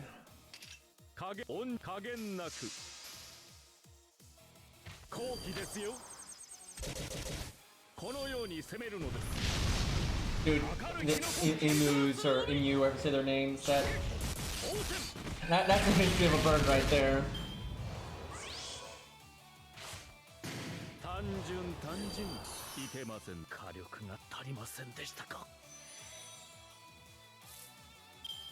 Well, so Star Shin is the most important thing this turn, and we don't got any. Probably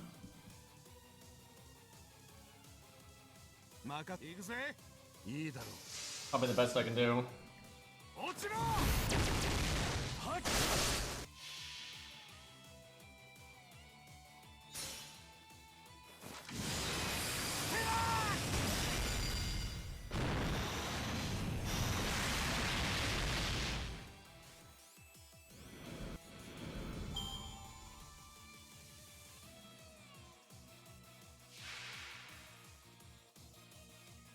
All right.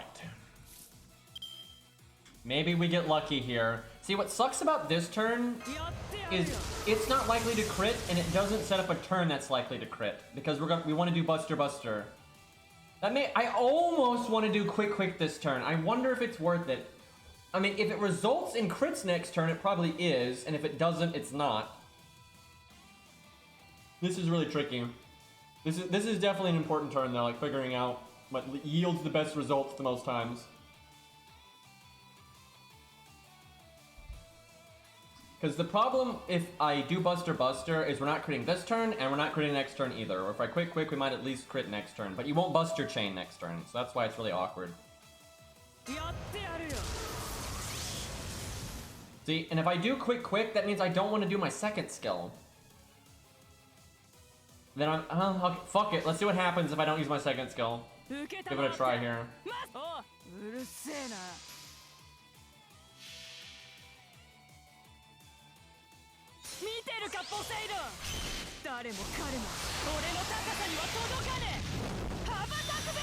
And yeah, Inus really are more resilient than you would think, and they know how to spread out when like shit hits the fan and things like that, so the kind of tactics they were employing just were not very effective at all. Tough bird, man.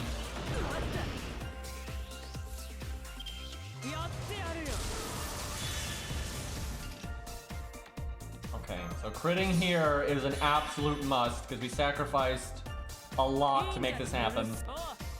40, 80, 80. We're very favored to crit twice. Okay. I'm not sure how worth it that was, but we'll see.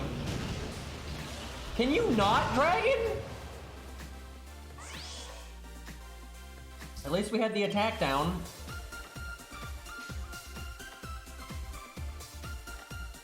Let's see if I get my NP right here.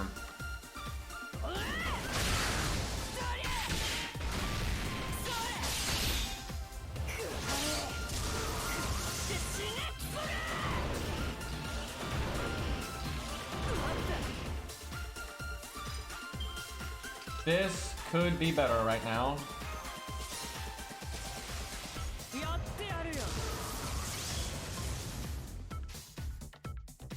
I don't think this is going to be the run that does the best.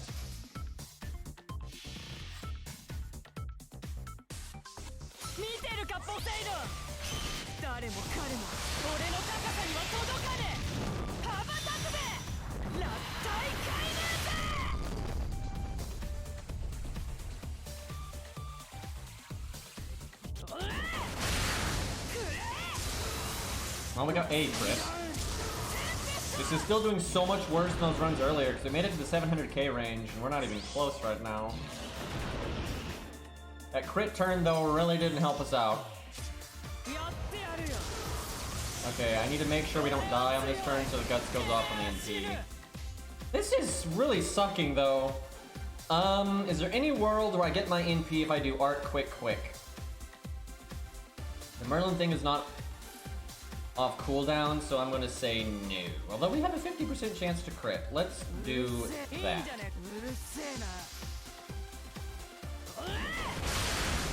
This is not going well. Also, another 50% doesn't crit. I don't know why this one's going so bad though. I mean, we're like 200k off, or like 150k off.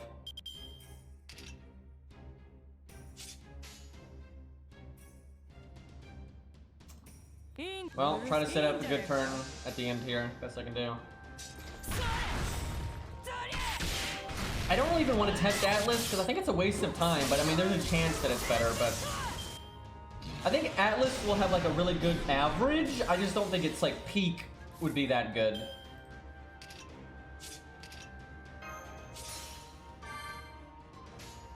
Oh, now you get a 90% crit on Buster, but we have no buffs. Yeah, I guess the dragon didn't buff too much on this one.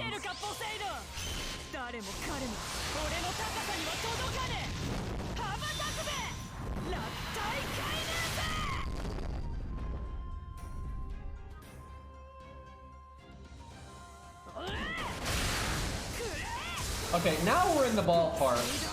Like, now we're getting somewhere, but it's at the end, so... I want to try Anniversary Blonde once, just to see, like, what happens. Like, how much damage do we get if we do BBB, you know, attack up, crit up, you know, all that, and with, like, the Buster up, and then actually critting. I want to see if that does enough damage to warrant it. I kind of think it won't, but, you know, if it does, then great. But yeah, I think the best one's gonna be with Atlas. We had one earlier that I'm pretty sure was 700 and something. Yeah, Zerpka, that sounds right. I think that's the best we've had so far. I definitely think we can do better than that, though. I think we can make it to like 750-ish, somewhere in that range, I'm expecting. Once I figure out what I want to do and then we get a good run, then we'll switch to Zaws and keep going until we get a run over there. Then we can actually switch units and stop using Canis over and over, but you know, science. Nice opening turn though.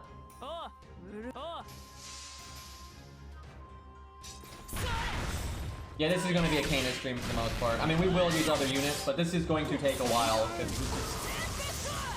I don't, if I already knew which Mystic Code was right and that kind of thing, and I could just focus on, okay, just keep doing it until I get a good run, it wouldn't be so bad. But I don't even know what the right play order is. Like, I don't even know if I'm supposed to use my third skill on the turn before the dragon or not yet. So, yeah, it's kind of fucked up. Like, it's bad when you know you're gonna have to fish for good RNG and you don't know what the optimal plays are. Like, that's not a good look.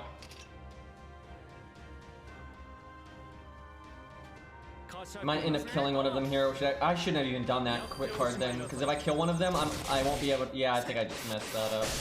I'm just gonna reset, because I don't want to have to waste AP just because of that.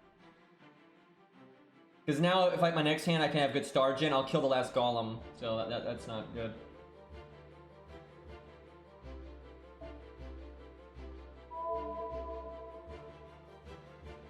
Honestly, with modern technology, you could probably beat the birds now with 3 people, because our technology is so much better now, but, yeah, back then, no way.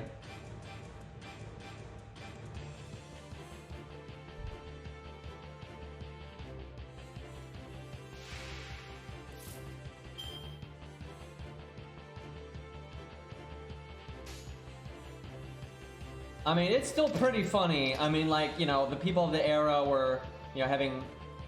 There's almost no way not to kill one of these guys. This is like the worst hand possible, because everyone has super high crit chances and Qingong only has 1 card. This fucking sucks. I'm almost guaranteed to kill somebody here.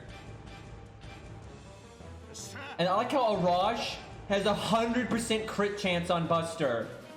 Like, brah. This is like the best I can do, but this is pretty likely to kill.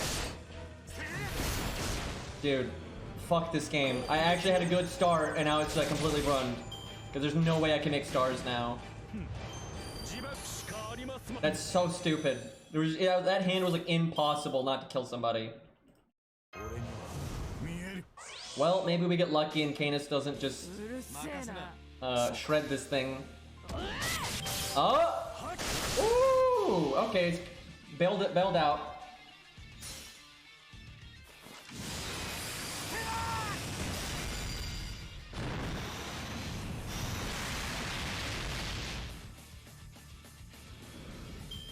Alright, let's see. I'm hoping Anniversary Blonde will get the crits right now so I don't have to do this again. Because I basically want to just see if it's even in the ball. Of course the crit spread is like that. Like, look at this crit spread. Like, the one Buster card has 0 stars. So, okay, we have to win a 50-50 essentially here to see if this is, I got legs or not.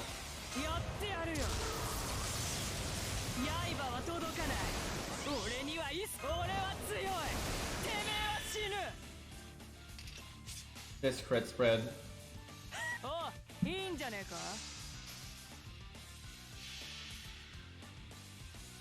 Tails. It's gonna be Tails.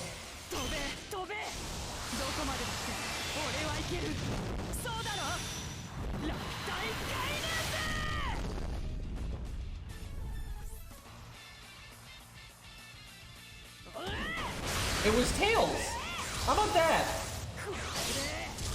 That is a lot of damage, but I'm not confident that's going to be worth it. We'll see. Dragon, buddy. I will say, if you were going to do that, that was the best turn for you to do it on, but still. Let's get another crit in here. 20, 30, 60. Woo! If only that's 60 at crit too. But I'll take what I get. Oh my god. Bro! Bro! He's crit 4 times in 2 turns. And he's buffed once. This might have actually been legit. I don't know, but we got shut down there that it doesn't even matter. God damn it, dude. Candace, why can't you have... I like how we just failed the 15 to 60% crit. And this is a bust now. I hate this, dude. I want to just know what's meta so I can just focus on it. And now that I have 1 turn of guts, then he doesn't attack. So oh my god. Like, that was so unlucky. There's no way to really know if this is, you know, in the running or not. Because I think we might, even with Anniversary Blood, you can probably go around the wheel and at least use these skills again. But we just got, I mean, we got so fucking unlucky there. I won a 50-50 at the start, and the game was just like, well, how dare you? Like, I just want to know which Mystic Code is right, and all I need to do is get lucky 1 time with Anniversary Blood, and I'll get an estimate, right? Like, if we're not even remotely close, then... I know this game well enough that if that shit hadn't happened, I probably could have lived, like, 1 or 2 more turns, and I would have gotten my skills back, but I would have died before... Or, you know, would have gotten any, like I'm not gonna get my guts again and all that, really. I think Atlas is better than Anniversary Blonde. I mean, again, this one was awful, and we could definitely get farther than this. I think it's close, though.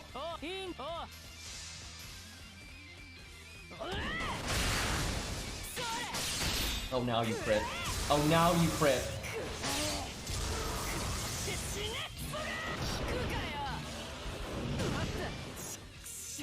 I hate this. I have absolutely no idea which Mystic Code is better. There's just... That did better than I thought. So now I'm just like, I don't know. Like, I don't fucking know. I'll use it a few times here. But I need to pick one and then just go until we get good RNG. Why is good Georgia so rare these days? I should log in my ult so I don't have to deal with this.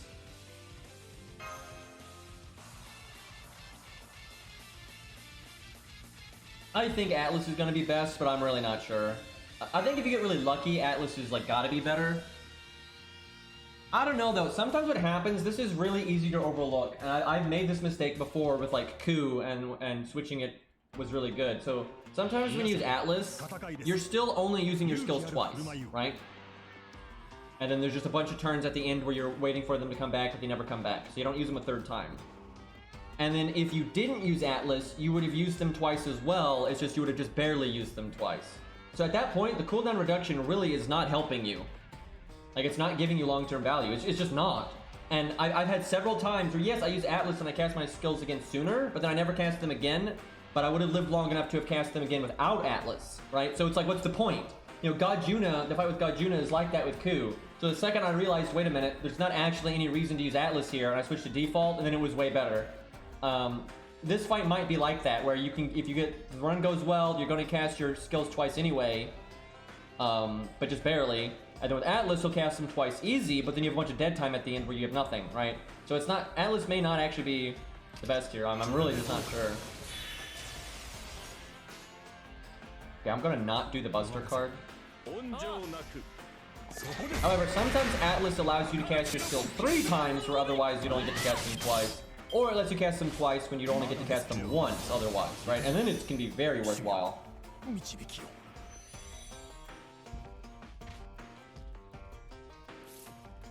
That's actually, though, one of the mistakes I make the most in this game. Sometimes I'm like trying to figure a solo out and I'm using Atlas. And sometimes it takes me a minute to realize that I'm basically wasting my time with Atlas, and there's not the cooldown reduction is just not mattering.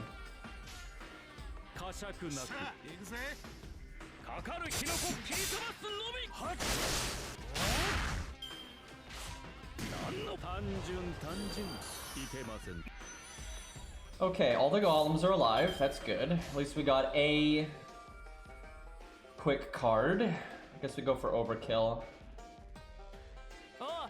Shame we didn't get our other quick card, but take what I can get.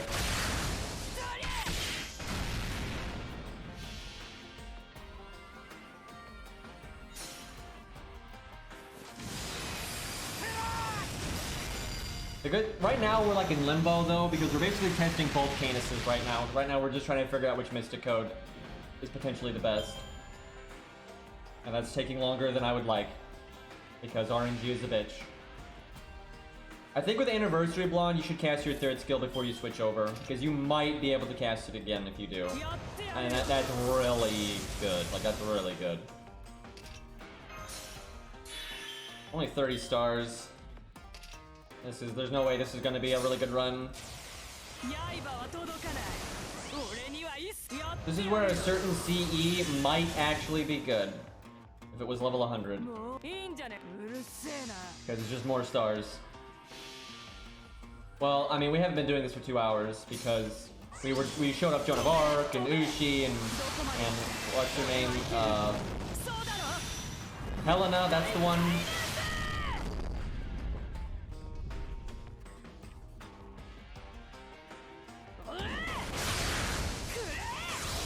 Yeah, there's no world though where Atlas is right if you don't double crit, because you certainly can double crit there, and there's just no world your best run is going to be on one where you don't double crit there, because you're never going to have another turn where you've got attack up, buster up, crit up. You're never in buster chain. Like, there's just no better turn than that.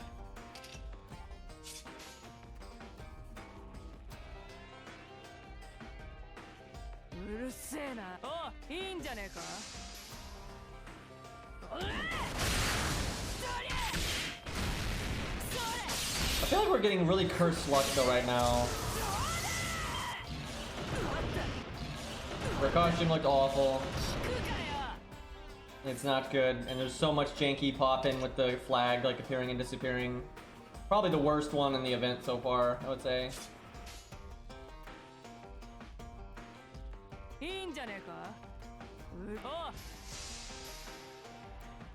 I would say Ushi's is the best in terms of how it's implemented, because her sword is there all the time, and then Joan of Arc's is worse.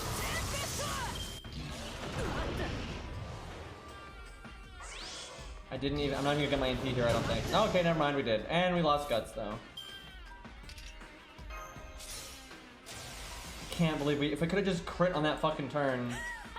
Yeah, I think we need to cast Guts early, and then we need to crit.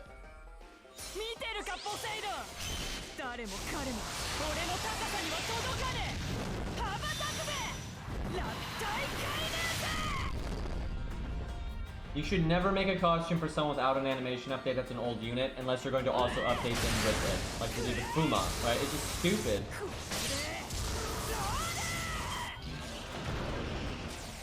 Like, I don't think they're even thinking. Like, this event is just dumb. Like, guys, let's make 12 costumes at once. That'll get everybody hyped, but then we put, like, no effort into any of them, and we don't add anything to the game. And those units we give costumes to, we're gonna lock ourselves into based on the Waltz event. And so it doesn't make any sense, and none of them are gonna get animation updates because we don't have time. So, like, it's just dumb. Put in less costumes, but then make them better and actually give animation updates. That'd have been way better. Like, they're trying to do buzzwords or something instead of doing things that actually make sense. I will say, though, they clearly have a management problem, and because with the amount of money that the game has made, these should not be they're clearly struggling to get out animation updates and new units and actually make the events and stuff, but they shouldn't be. Like, they blatantly shouldn't be, because the amount of money the game makes and the amount of content they put out compared to other companies that are also making similar games and things like that, the math doesn't add up. I mean, the math literally doesn't add up. So, you know, I think they're just not managing the resources well, or they're putting too much manpower into these other games that keep failing. You know, it's hard to say what exactly, but something is wrong. Like, the amount of content we get and the quality of it, you know, and it constantly feels like they barely have enough time to do anything, but they're not doing anything. And where other games are just blowing them out of the water. So that's clearly a management problem. And that was leaks from those people that work at DW. What they were saying was that they were stealing manpower from FGO to work on that Sakura game. So, you know, that would explain the problem. But I expect it's more than just that. I hate when I kill one of these guys on turn 1. I should just never use Canis' Buster card. Like, yeah, you make slightly more MP gain, but it's never worth it, because you pretty much always kill a guy. And then if you kill a guy this turn, you're fucked.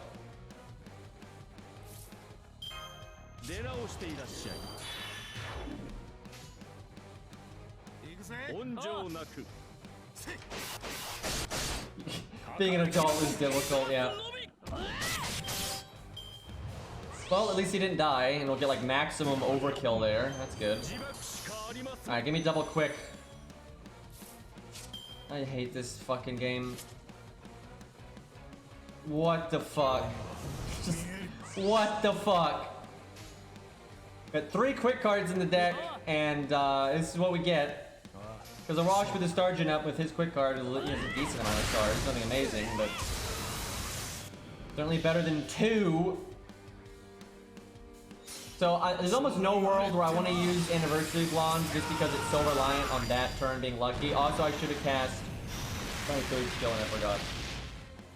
I just want to get 1 good run with Atlas because I think I'll be able to tell if it's worth it or not. But somehow we just keep not being able to do that. And now we're only going to have 23 stars. You never know. But yeah, I'm almost... There's no...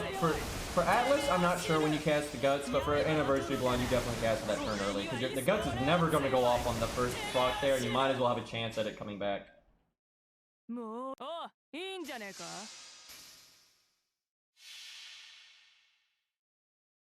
I mean, there's no way to know with the new guy joining, because there's so many things that could go well, and there's so many things that could go wrong. Like, first off, he's probably never played FGO in his entire life, right? And now that he's joined the company, that doesn't mean he's going to care. He might be like, yeah, he may not understand it. He probably knows nothing about gacha games, and he might look at FGO and he couldn't tell you what the problems with it are, right? Like, he wouldn't know. I like how we didn't create it all there. But maybe he will. Maybe he'll do his research. Maybe he'll take his, you know, because I'm almost positive he's never played it before, and he probably doesn't understand it. But he might be like, okay, this is our moneymaker. Let me, like, you know, do my research, look into this, and understand it. But maybe he won't do that, and he's just going to focus on making other games. And put his attention there, and like, yeah, you all just keep doing what you're doing, you know, whatever. Here's some budget, and good luck. So there's just no way to know. Honestly, in almost any other circumstance, I would be very worried. I think there's I would say normally there's more opportunities for things to go bad than good. But because DW's been such a bad place, there's almost nowhere to go but up at this point.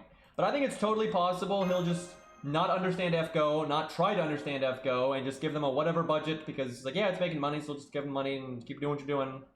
And then he'll focus his attention on other games and stuff moving forward. I think there's a total chance of that happening. And if that happens, I think we fucked.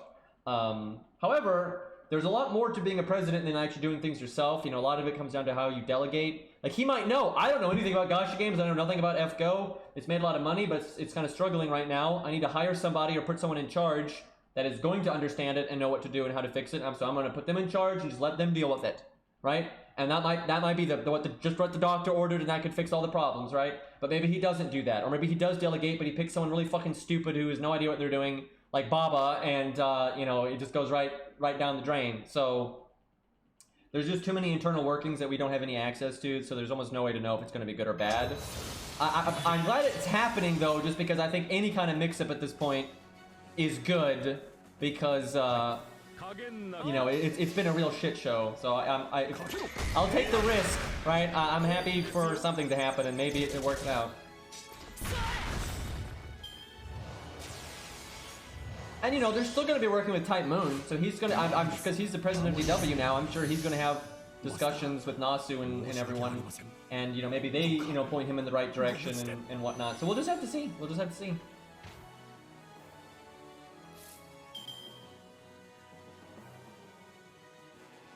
Oh my god, Airy. We're dead. Also, light mode send help. Well, that actually kind of works with that laptop, though, because it's kind of a silvery laptop anyway. Man, I miss having a laptop. When I was younger, I pretty much always used laptops. They're so nice. But I haven't had one in a long time. I can do quick. Yeah, let's do quick, so maybe we crit next turn to make even more stars. That's the goal here. Did I taunt? Yes. Ari, that picture is amazing though. How did you catch that? Like.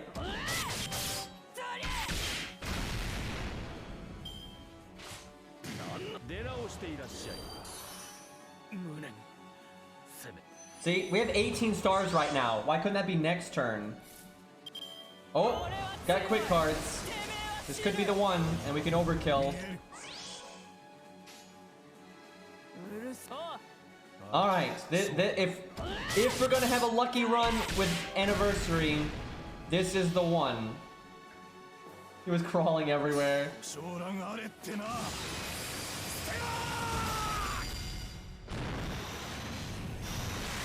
Pyro says he likes light mode when he's streaming, and then he likes dark mode when he's watching a stream.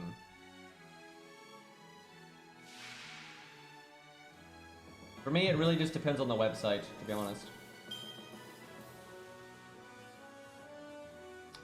Okay, so we're 40-30, that's not the best. We have like a really even spread for the most part. I'm on game. 37 stars, and we only have 50-70, but the quick cards get 90-100. Oh my god. Oh my god. Imagine making 37 stars, and then that's your crit spread. That one Buster card has the lowest crit chance out of every card here. Why though? Like, why though?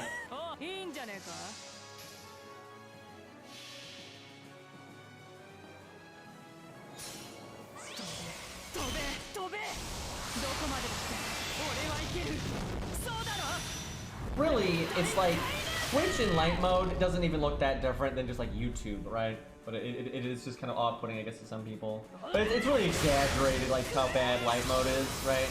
But it's kind of a funny meme. I didn't actually pay attention to if we crit there or not. I know I crit once.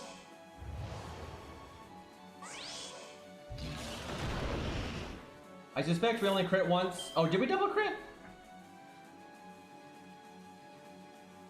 If we double crit, then fuck it. Then hopefully we can stop using Anniversary Blonde here. Okay, what's the play?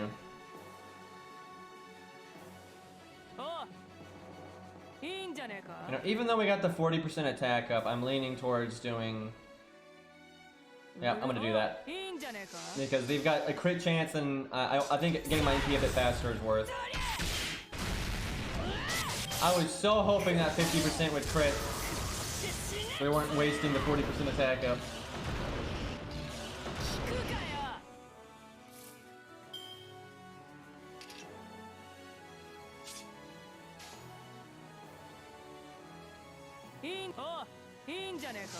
If we get some crits here, that last turn was super worth.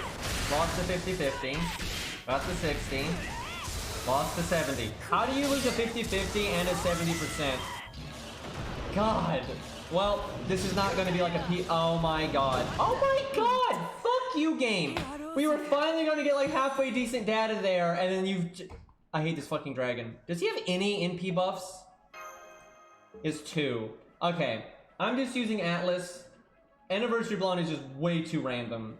It is just way too fucking random. So, okay, we're just...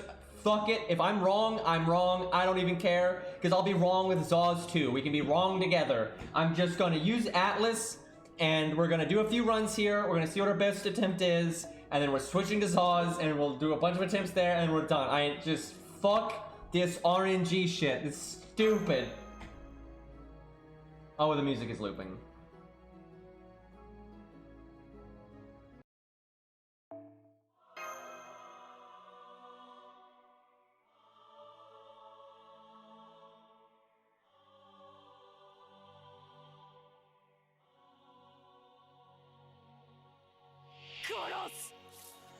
I like how you recognize that so fast.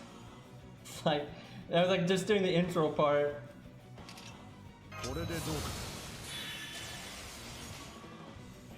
Okay, don't click the Buster card. It's a trap. So Zaw found, or actually Poi Poi found it and shared it with Zaw when I did get Sanson. Because I did get Sanson a long time ago and he found the screenshot of it. They didn't kill George and now we have no Canis cards. I don't even...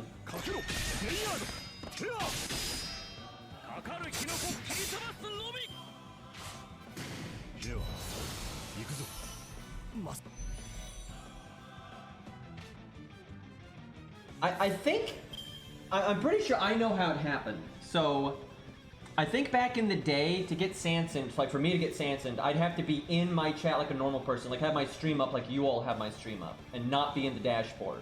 And because I remember I was always in the dashboard and I never got Sanson. I remember on that stream, I'm pretty sure I was in chat like normal for some reason, and then I got Sanson. And then now, I don't think that'll even work anymore, because I think they've changed the way like the viewer list counts. And no matter if I'm in the dashboard or if I'm in my regular chat, I count as broadcaster, not as a user. And it doesn't pick, that's just not in the like the rotation right now. So I'm pretty sure that's why it's never happened again. That's my only guess. Either that or just some insane bug. Were you on stream on another device? I don't think so, because I basically never do that. But that is another possibility. I'll have to look into that if I jump on my phone and see, but I don't think I was on my phone on that one, because I think it was a Ninja Gaiden stream.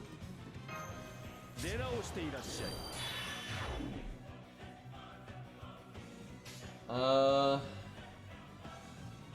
actually not guaranteed to get my NP unless I get a Canis card next turn.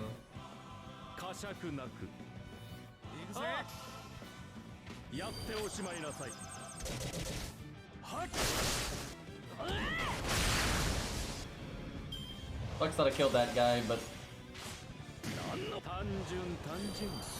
Oh wait, I had that. I thought it came Lon, so I was actually guaranteed there, so that was a mistake.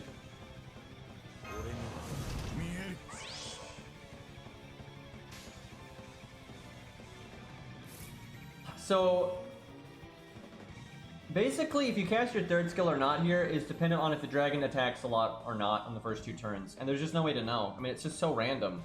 If he attacks a lot, you want to cast it right now. If he doesn't and he buffs a few times, you want to cast it next turn so you don't whiff one of the hits. The question is, does it coming back one turn sooner ever matter? And I'm going to say no, so I think I'm going to not use it.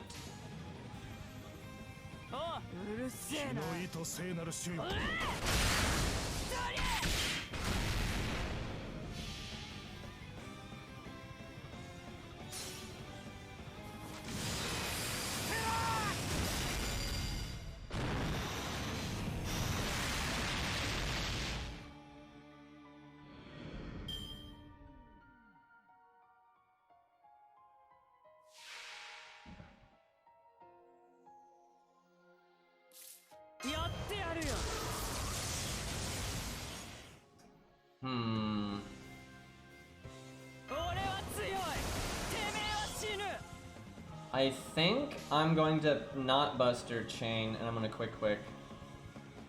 And I'll use my second skill next turn. This is an odd play, but it has potential for greatness.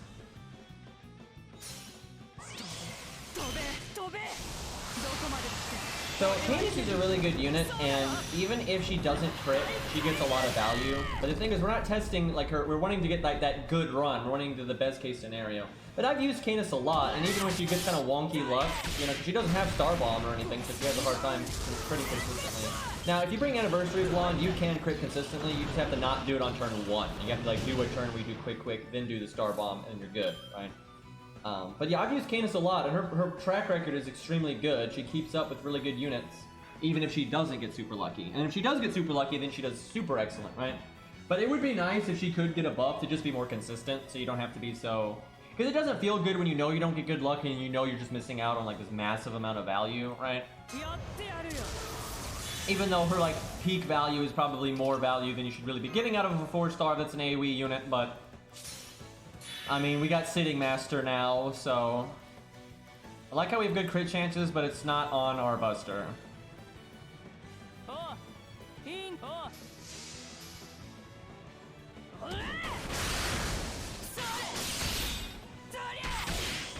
we got 2 crits. Would have loved the 3rd crit there, but... I don't know. I think you really want to cast that 2nd skill on the BBB turn. I didn't get my NP. Are you kidding me?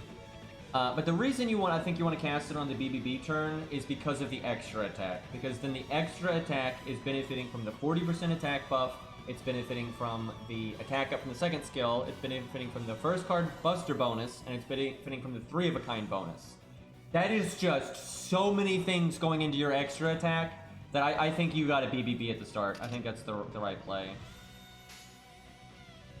Also, the dragon is a shit.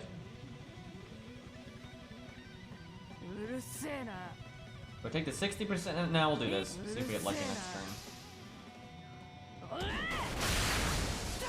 I almost made the command for Dragon Dwagon, but I didn't because it's just a lot easier to tell people search Dragon, right? This is not going well right now. I want to at least beat that 700k run we had, like, our first attempt, because I know we can.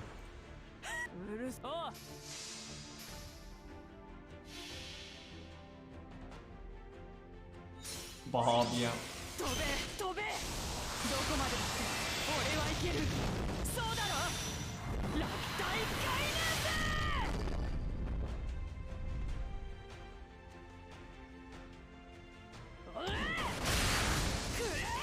Come on! God!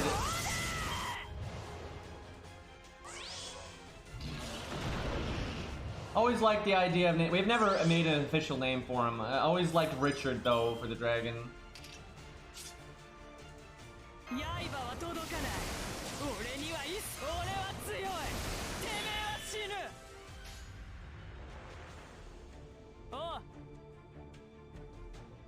I'd like to point out, I literally don't care, like, which Canis wins. I just want to know which one is stronger, so when we're wanting to test Canis out, we know which one to use, right? And it's fun to see which one's stronger too, like, so I'm not wanting mine to get lucky, so like I get an advantage. I want them both to get lucky, so I just know which one is fucking better. But like, oh my god, we're just... so many things going wrong right now. We have not used your Canis yet, because we haven't even beat our first attempt. Look at this! None of it crit! None of it crit! I swear to God! And somehow we died like 2 turns faster than that one time. Oh yeah, we at least can get rid of the Buster down.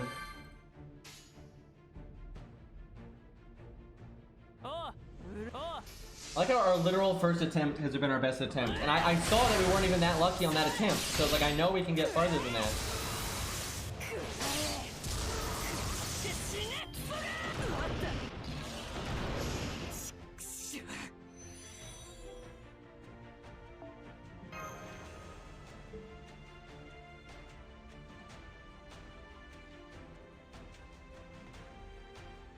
We literally have not used to support Canis this entire time, because if we did, our preset team comp wouldn't work, and we would have 2 Canises all of a sudden.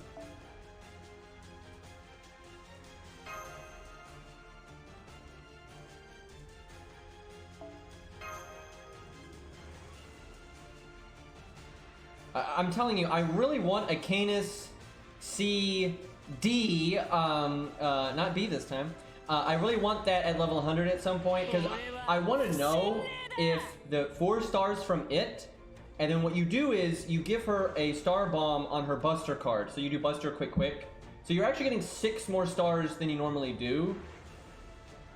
And I want to know if 6 more stars, and then you also use the Star Absorb command code, if those things combined result in more consistent crits. This is a terrible opening hand.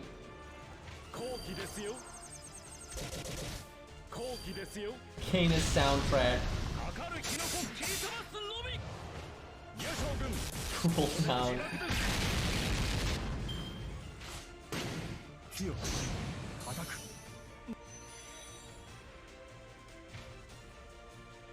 Yeah, Zal's actually got it at 100, but he doesn't have the Santa command code, unfortunately. Wow. So over 2 turns, we have gotten 1 Canis card.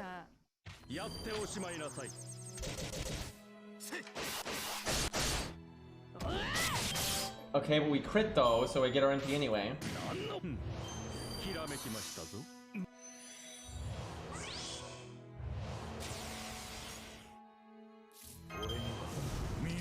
Game, please.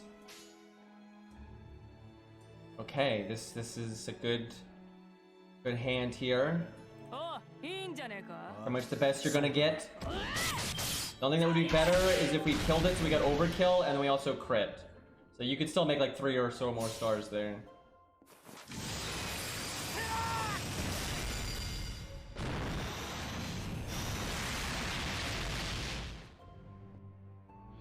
So you know what's wild? When I was young, or even when I was like a teenager or in my 20s, video games had not existed long enough for there to be, like, the oldest video game was so, like, the beginning of video games to the modern day, to the present day, was short enough that, you know, you could kind of know all the steps, right? You could kind of know the eras of the console generations and the major video games in every era, and you could easily kind of go through it. Now that I'm, you know, older, that's getting harder to do, right? For like kids that are born, people that were born like 10 years ago, it's a lot harder to do than it was for me. Imagine in, you know, even farther in the future, it's going to be the point where video games started in those early generations, PlayStation 1 and then PlayStation 2 even, are just so far in the past, they're not even like applicable anymore. They're not even in like the group knowledge anymore, right? That's gonna be weird. Like right now, let's say you decided to get into the Tales of series, right? Like sure, you could dedicate a good chunk of time to kind of catching up on this series and you know getting up to date and you know playing all the major titles and stuff. But that wouldn't take actually that much time. If it was something you were passionate about, it wouldn't take that much time. If the Tales of series continues on, right, and you know for like another 50 years or something, you're not gonna be able to do that anymore, right? You're not even gonna know where it started, right? And we're already like that in some areas, right? And it's kind of odd how it went from being an industry and a history that you could absolutely know all of it, pretty much, to you really can't anymore, and then as it goes on, you really won't be able to anymore. It's kind of weird, right? It's kind of an odd thing, like the time. And same for history, too. You know, history just gets harder and harder to keep up with because there's just more and more and more of it.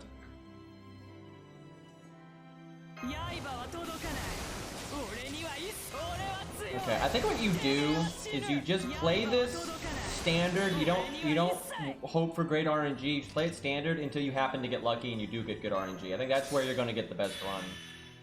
Also, it's where you're going to keep your sanity.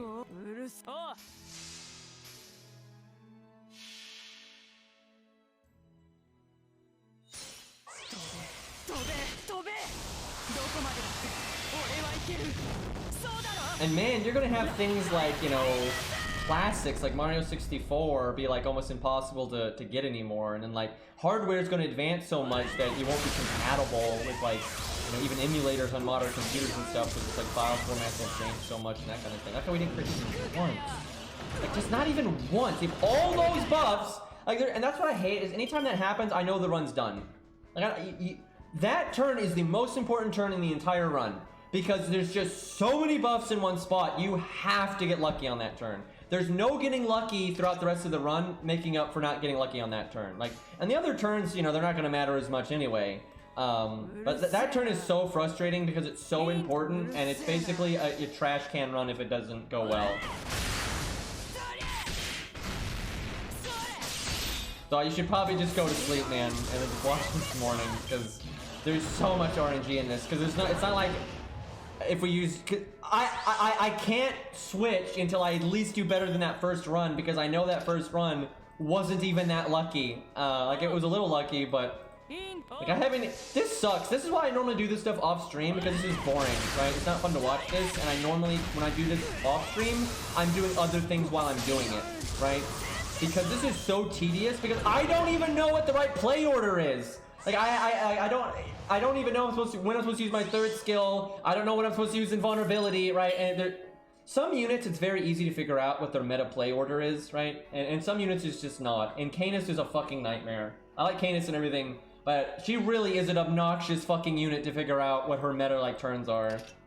So it's Fujino actually. Thankfully, the thing about Fujino is so overpowered that she normally wins even if you fuck up. And you won't even know you fucked up.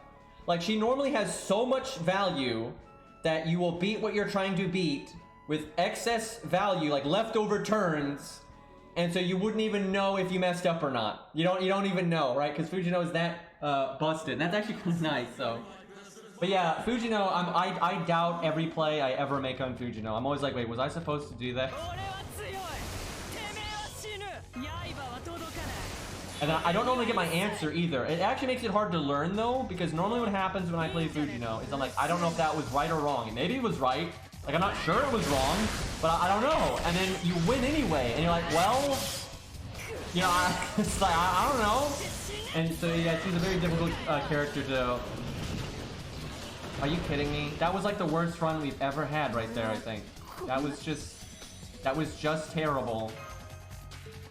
We never crit, we didn't even live to use our third skill again, and we never used invulnerability. That was such a bad run. None of these runs have been very satisfying, honestly. Somehow our very first run was the best one.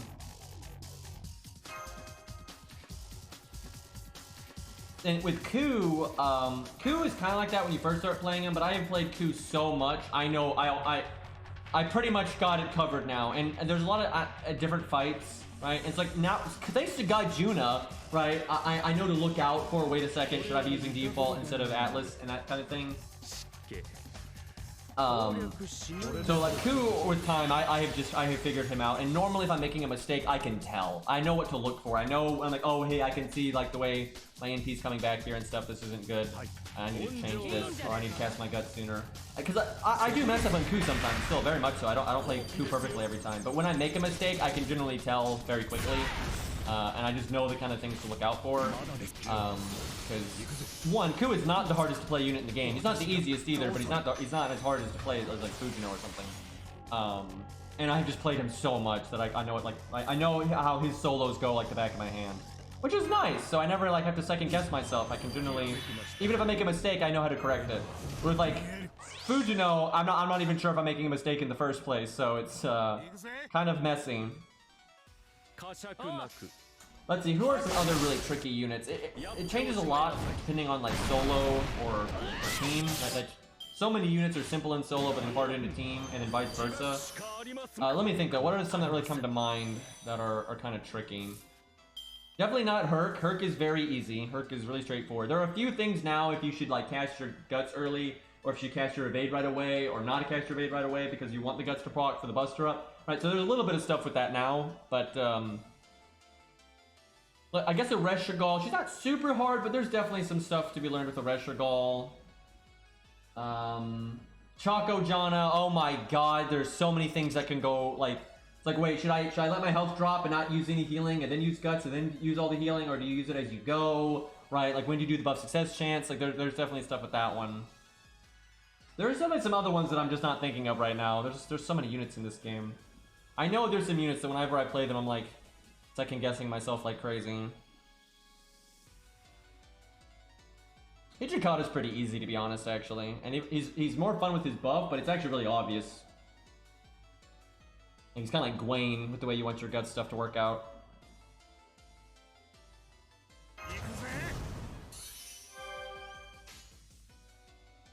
Guess we go for overkill. The bad thing is if a Raj crits, although it's more stars, I guess that's fine. Hey, they both crit. I wonder how many stars that makes.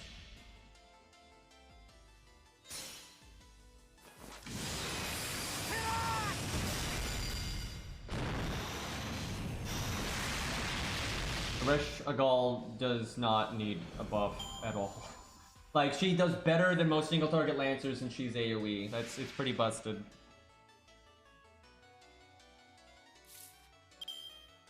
Why did the crit spread have to be like that? There was potential for a good run right here. I mean, we can still get lucky. So there's no world where you're gonna double crit with Anniversary. I'm sorry, with Atlas. You just want to get one crit. That's like all you want with Atlas here is just get one crit on this turn. Which we just have terrible odds on. Yeah, you could probably give her an NP upgrade, but even that would be pretty messed up because she NPs so often. But she has just such a good... She's good at everything. She has survivability, good normal card damage, good gain rate. You know, her NP damage is kind of on the lower end, but she just makes up for that with how often she NPs and how long she lives and how much normal cards can do. She is nutty. What the fuck? Why? Why did that get to double crit? We just used fucking Anniversary Blonde and so many times, and we objectively had way better odds to double crit, and we never double crit. Actually, we double crit once. That is so stupid. I'll fucking take it though, because that puts this run in very good shape for like being the best run we're gonna get.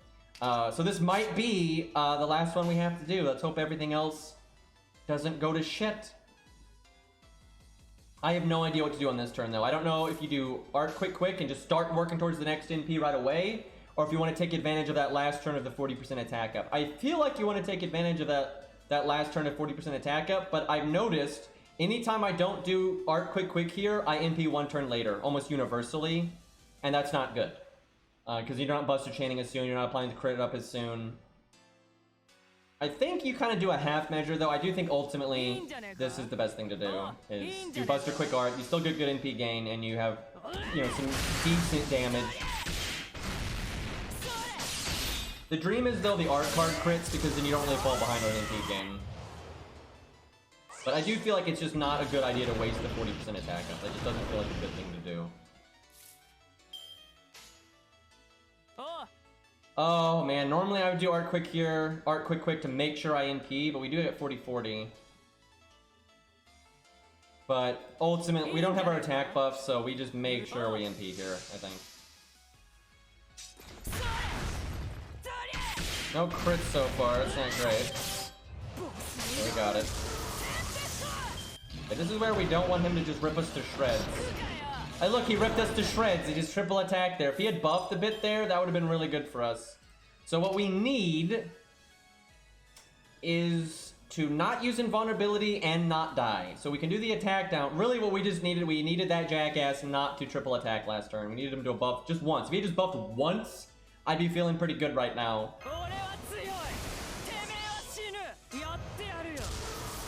So I'm probably going to save scum if this goes bad, because I'm just so sick of resetting, and I want to use Zaw's unit, and we'll just save scum for both until we get the good run, because I just don't want to do this all day.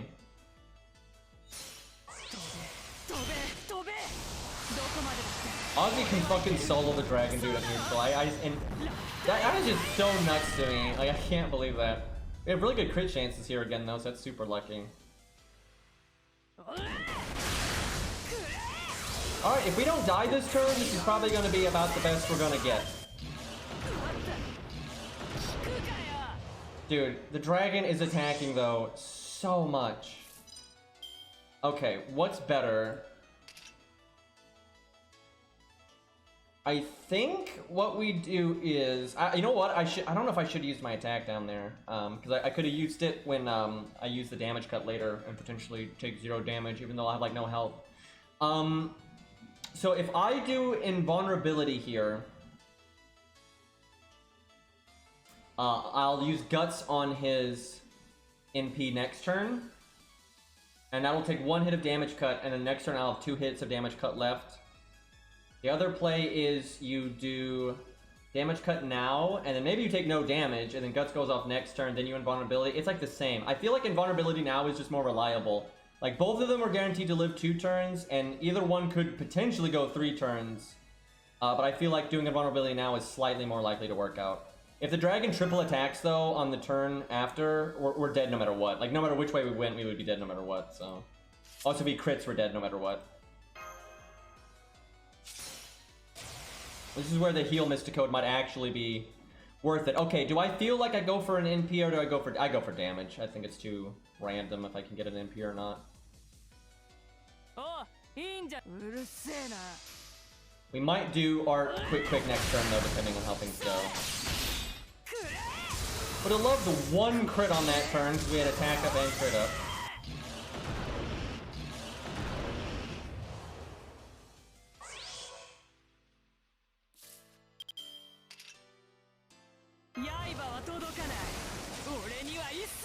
I think I can get my NP. He's only gonna hit me once though. Oh, this is gonna suck so bad if I don't get my NP. Woo! Okay, we just barely got it. So we have 2 hits of damage cut. If he buffs and then doesn't crit, he has to buff once. If he buffs 1 time at least, or twice, I mean, I'll take twice. But if he buffs once and doesn't crit, we can live another turn. Look at these crits though! Oh my, I think I take the quicks and I hope I live and then I crit next turn. That's the dream. Because that's a lot. Just don't kill me, bro. Don't kill me, bro. We have... If he kills me, I should have triple busted. Yeah, Cleo, Cleo's definitely the best daily assassin. Especially for a normal player. If you're doing like meta, you know, super support nonsense, not necessarily, but we're just out of the box, you know, what she can do for you, regardless of your team, I would definitely take Cleo. Okay, I need one more turn. Come on. Okay, there's a buff. Now just don't crit me. Yes, okay, this might be the run. We need to like crit this turn here. Shame that I'm only 1 turn off from getting these back, because man, that'd be good. I think we take the most likely to crit route here.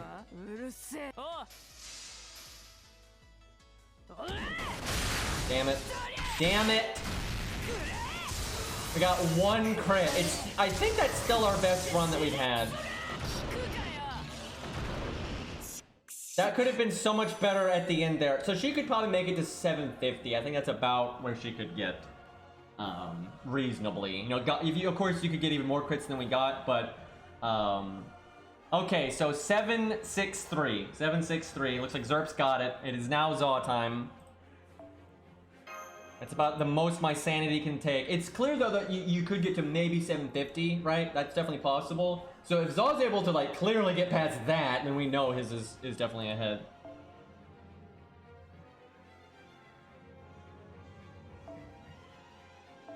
Okay. I'm so glad at least we got like I was a good enough of a run. I'm like, I'm done. That's good enough for me. I don't need that's fine. I do wish we had gotten like 2 crits at the end there instead of just the 1, but that is not a level 1.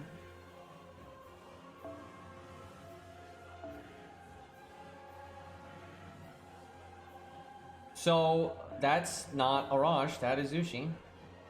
I clicked that because I was about to say, I bet you a lot of people are going to grail Ushi now that she's got an animation update, a million buffs, and a costume. I do stuff like that when I'm sleep deprived, man, though. Like, oh my god, it's a mess.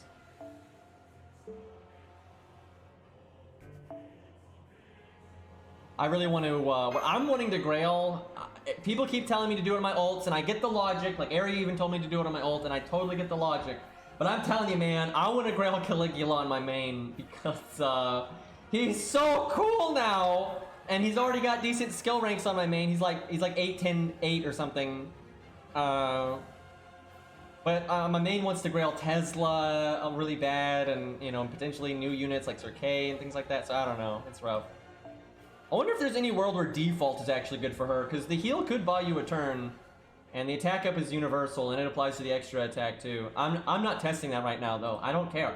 I don't care. We're doing Atlas, and we're doing that, and if it turns out default's better down the line, fuck it. The thing is, I just want to get a good run in, and that's documented. If I ever want to revisit it and see if something else is better, then we can use Zerp's Google Doc to compare, right? So I want to like clock in, you know, something really good. That way, when we want to test things in the future, we got that benchmark. And if she gets buffed, we have that benchmark, right? So I'm really glad Zerp made that Google Doc. Honestly, it's awesome. I think it's gonna be very fun in the long run once we start documenting, you know, more units and whatnot. I wish I had kept track since the beginning, because we've done so much testing here already.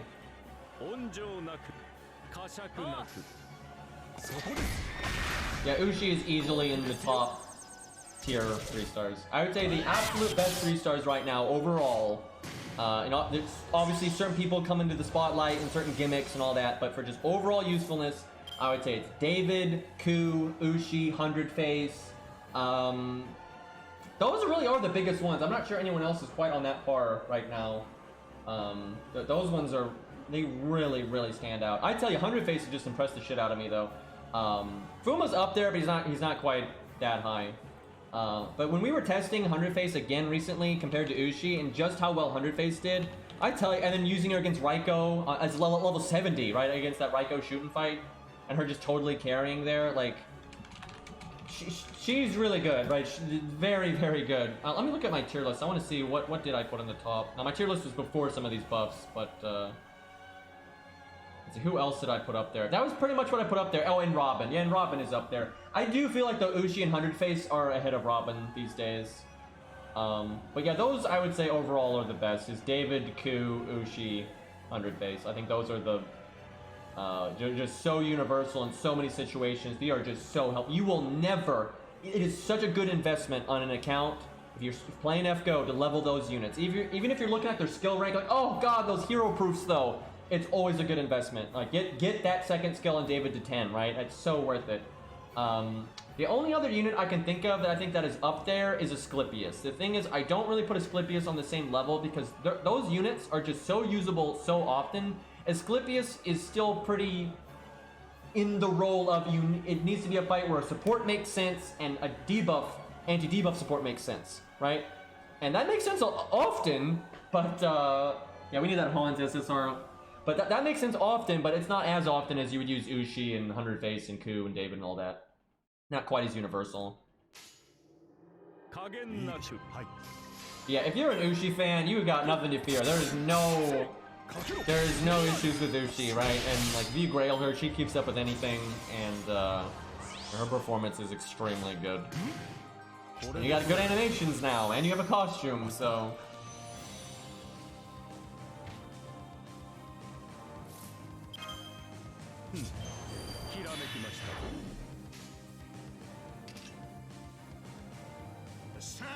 Man, we have not done well on NP gain. Alright, so basically we need to use Zaw's Canis until we get a nice smooth run. You know, we need one of those runs like, okay, either we need that double crit at the start like we just got, or we just need to get lots of random bullshit crits, you know, throughout the run.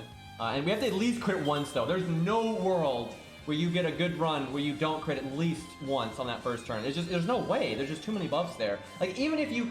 The only way I would say that's not true is if you crit almost every fucking turn after it, right? You're constantly critting with your normal cards after it, but I mean, that's so unlikely. I like how Zaw's Canis gets the best. This is the best it can be at the start. This is the first one. This is the best start we can have. Now, obviously, the real trial is what you do with this, but we have 3 enemies alive, so we can at least stell it 2 enemies. We can overkill here. We got our 2 quick cards. It's all good. So, unfortunately, we don't have a command code that makes as many stars. So, we are a little bit going to just universally we're going to have less star gen than we do on the other Canis. So it hurts our luck a bit. But our cards just hit harder. Like, objectively, they just hit harder. Except for the extra attack. The extra attack will actually do less because it doesn't have Golden Sumo.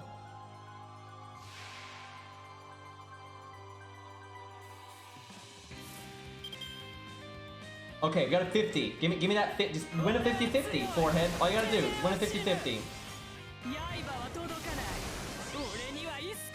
Okay, so I'm gonna cheat because I don't want to be here for 3,000 years, and I want, if Zaw is somehow still awake, I'm going to cheat. It doesn't matter if I would normally never do this. I would normally never fucking do this in like my videos and stuff. But because we're literally just resetting over and over and over and over, I just want to try to get the more chance at the RNG. So what I'm going to do is I'm going to not use Atlas because it doesn't matter when I cast it, right? And so I'm going to go, and if I crit, we'll just keep it, and then we'll use Atlas, and it's fine. And if I don't crit, I'm going to reset. I'm going to use Atlas then and get another chance at the crit. That's totally cheating, and I would normally never do that kind of thing. But I just, why would I want to waste the AP and just keep doing this first turn over and over, right? So it basically just gives me 2 shots at this turn instead of 1. So I died. I don't even care. Like I said, I would never do that for like a challenge quest video or something. But for this kind of nonsense, I don't give a fuck. Speaking of which, chat, I have to come clean about something. I've been hiding something from you all, chat. I don't like Coke or Pepsi. I don't like either of them. You thought I was gonna talk about save scamming, but no, it's the truth. Neither of them are that good. They're just. Hey, we crit though, so there we go. Good enough. But yeah, they're just green canceled.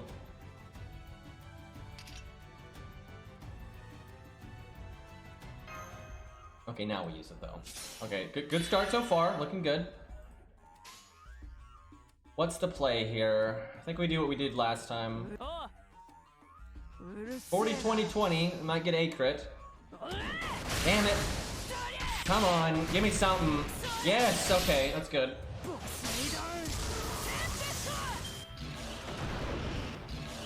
And then he crits us, and we don't have damage cut, and we didn't get our MP. Although I can definitely go Stargin here.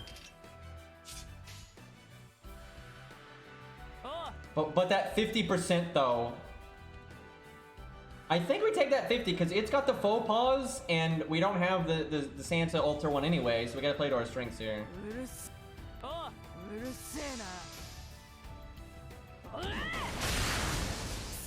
Didn't crit, but we got 1 crit. Okay, 2 crits. Okay, so far it's not too bad.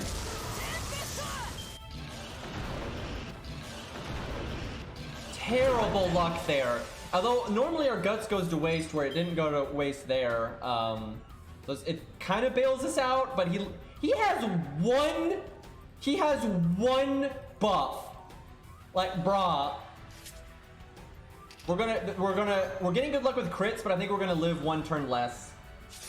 Because I can invulnerability here, and then I can damage cut, and then the guts will go off, and like that's good, but I think it's gonna be 1 turn short of our other run. We'll see.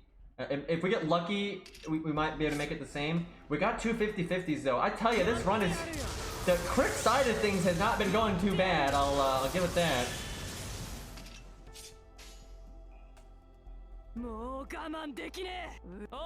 Come on, come on. Give us these coin flips.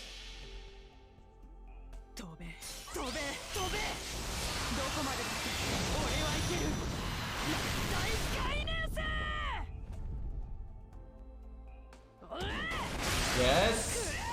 Oh my god. Okay, like how first run, we're getting really good luck here. We just need it not to go to shit at the end.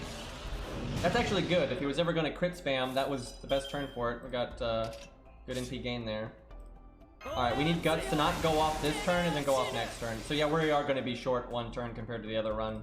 We're getting better crit luck than the other run did, which I didn't think that was going to happen, but we absolutely are getting better crit luck, but we're going to probably die 1 turn sooner. Unless we just get a miracle turn where the dragon buffs like crazy.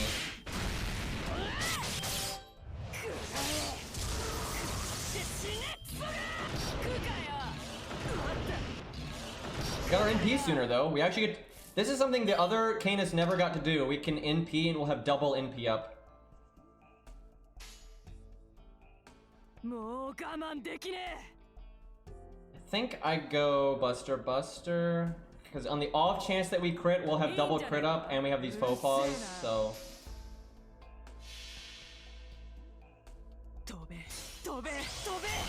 I mostly drink water, but I do enjoy like apple juice and orange juice and you know, some tea. Damn, that hit crit. There's a double crit buff.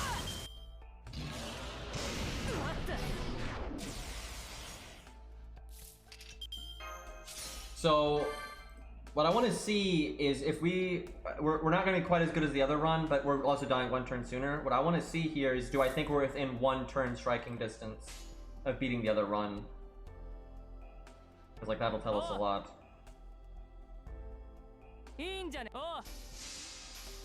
What was the other run at? It was like 729 or something?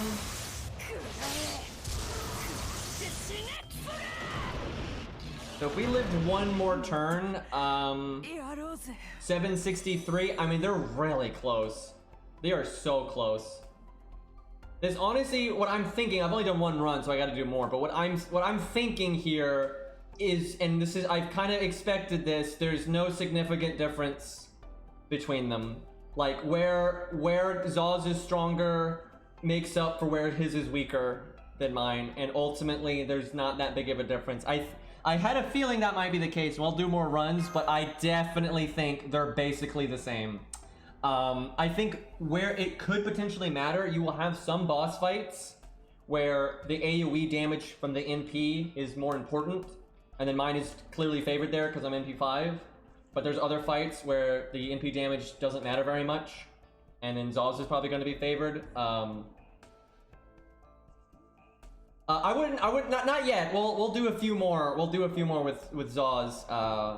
But yeah, I do have a feeling that they are essentially tied. I have a feeling that is the case. And I suspect what the people in the prediction want is to be whichever one gets the higher number gets the higher number. I suspect that's what people want for the prediction, which that's probably fair enough, right? Now, in a practical setting, I do think they're basically tied.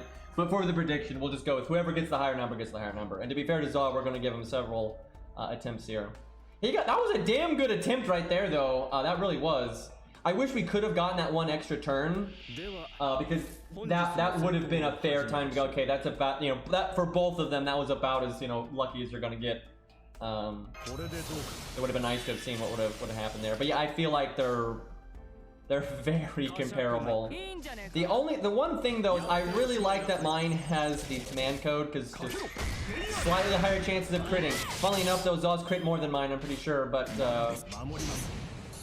especially if you do want to go with a CE that makes stars, you want every little thing in your favor at that point, so.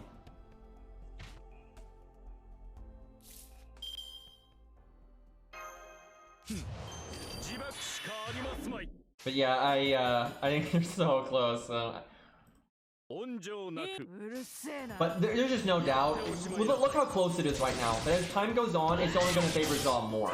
Because my Canis is probably never going to get any stronger outside of a new CE or a new command code, but Zaw will get those too. But Zaw in the future is going to get the MP5, and then, he'll catch up there.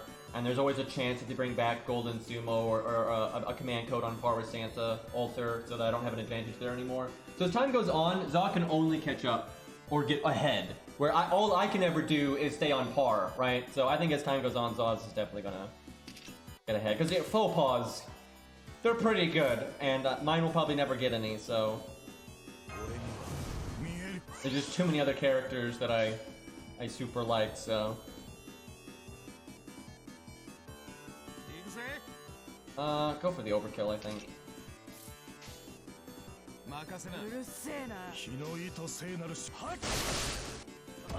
Yeah, 6 turn is pretty standard for evades, and in most 5-turn evades have some kind of drawback or like RNG connected to them, like 100 faces, but there are a few that aren't like that just randomly. It's like a boon to the unit if you have a short cooldown. And then sometimes they're even longer than 6, but that's kind of rare these days.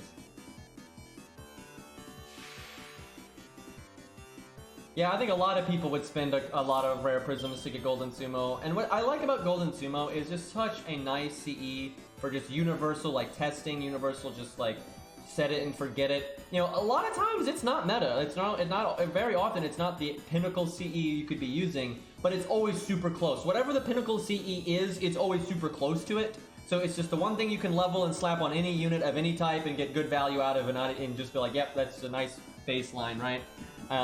It's such a nice CE like that, and it's so unfortunate that they're not they let people get it twice, which that's at least something. At least it wasn't only available once. But if there, I stand by this. I think if there ever was a CE that they should just make sure the entire player base can get, it's Golden Sumo. Out of all the CEs that have ever existed, it's not the best one. It's not the most useful one. I think one of the most useful ones they could give out to the entire player base would be like.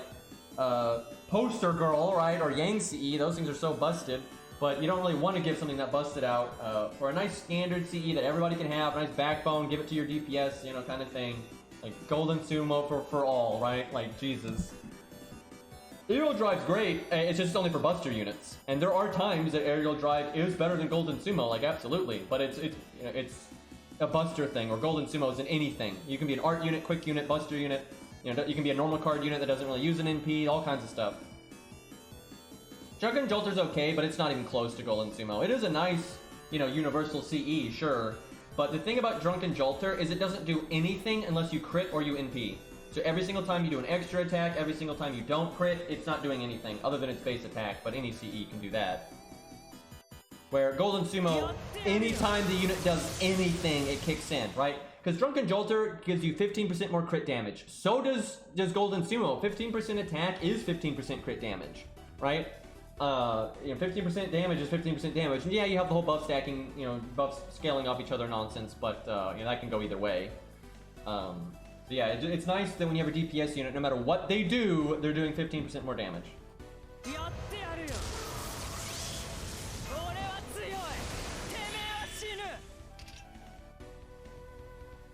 I guess we do the cheating thing because it just cuts. I should have been doing that to begin with because it would save me so much time.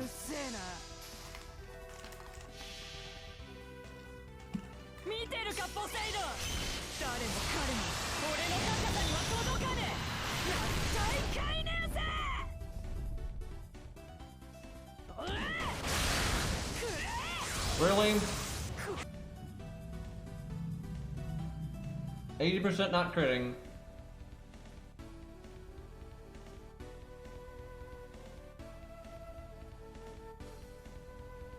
Yeah, that's one of the most unique things about Golden Sumo, is it is one of the only CEs in the game that makes your extra attack do more damage.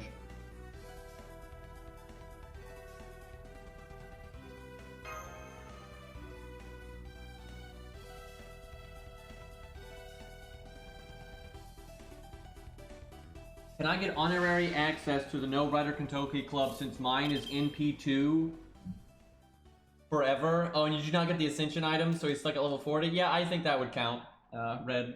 If anything, that's worse. Like, I would think people would universally agree that's worse. Because everyone else is like, oh, I missed it, right? But you didn't really miss it, but you probably weren't playing a lot back then, and you didn't even know. It was like, hey, this is a game, because I would imagine what happened, Red, is you had just started playing FGO on his rerun, and you had no idea what you were doing. And then now you're forever got scuffed Toki.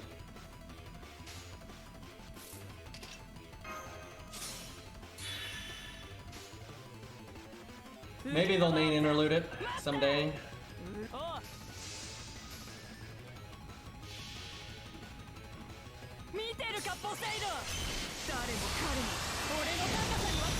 Harry, would you rail Cheeky again on JP?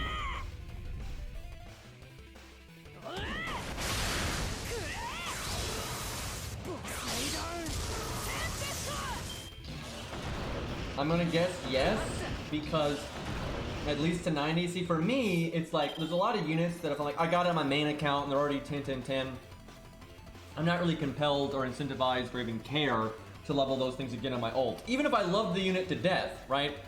Like, you know, I love Gilgamesh, one of my favorite characters, but I'm totally okay with him just being on the one account, 100, 10, 10, 10, 2k foe. But with Ku, it's just like, I'll just grail him on every account ever, and I don't even care. It's like, of course I grailed him to 100 on NA and JP. And the first thing I grailed on NA was Ku.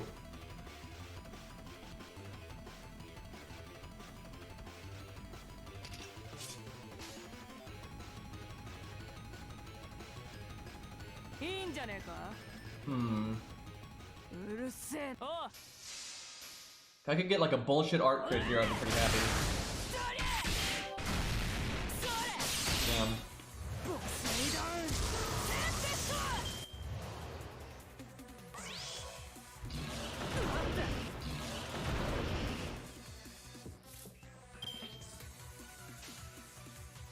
I can't believe we had so many dead weeks in a row and they didn't do a main interlude. That was just crazy.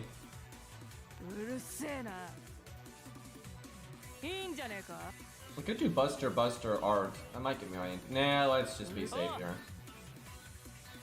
30% versus the faux paw and the slightly better command code. I'll be the command code.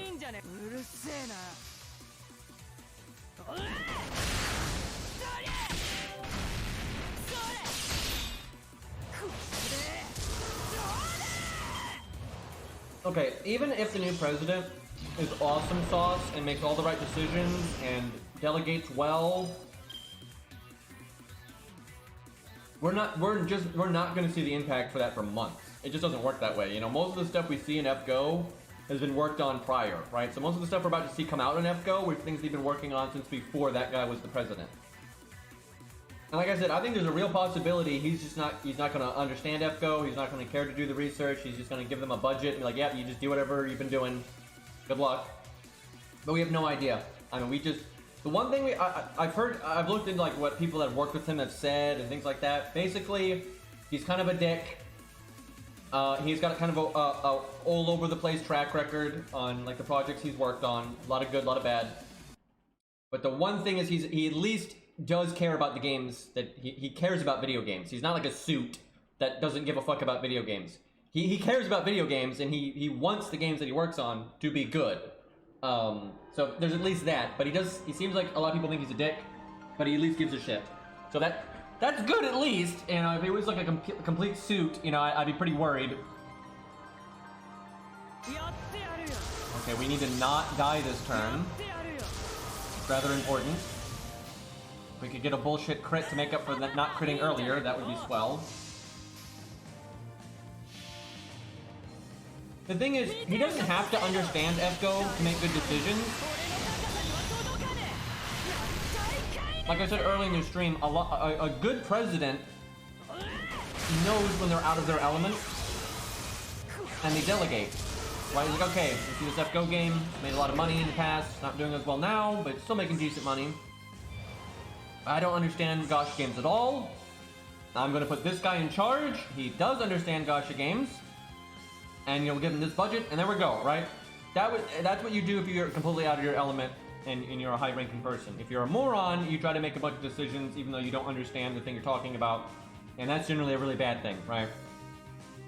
Basically, if he doesn't understand mobile games, and he's not going to put in loads of effort to understand them, you would rather he not be involved, and you want him to delegate and put someone in charge that does know what they're doing. Okay, this is good. Our crit luck wasn't quite as good as last time, but we're on par to survive just like we survived on my Canis. So we invulnerability here, and then we guts. Guts will go off. I'll have 2 hits of a damage cut. As long as he doesn't kill us on that turn, we'll have lived the same amount of time. We've been critting a decent amount. I'm not sure if we're on par with how many crits we got on the other Canis or not, but I know we crit twice. We crit once on the first NP, and then we crit again on another NP turn, so we've definitely got some decent crits in, but not necessarily, like, the best. What do we do here? We want to NP one time again before dying, like, no question.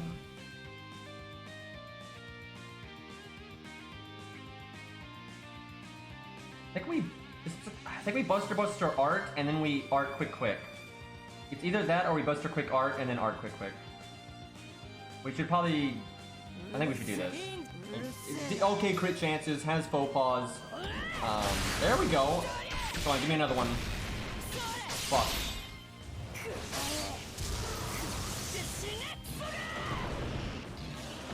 Yeah, I would imagine the overwhelming majority of player feedback for FGO is trash. I gotta be honest, this is a big thing, and I've seen a lot of game developers talk about this from like Blizzard and Activision and EA, and now you can say those companies suck, but it's not about the companies, it's about the employees. A lot of employees that have worked for Blizzard and EA and Ubisoft and stuff, they're not stupid. A lot of the employees know what the fuck they're talking about. It's just that when they're working for these companies, their hands are tied and, you know, large conglomerates, you know, nonsense. But a lot of experienced developers that have been all over the industry for a long time, this is a very common thing for them to say. A lot of player feedback is garbage.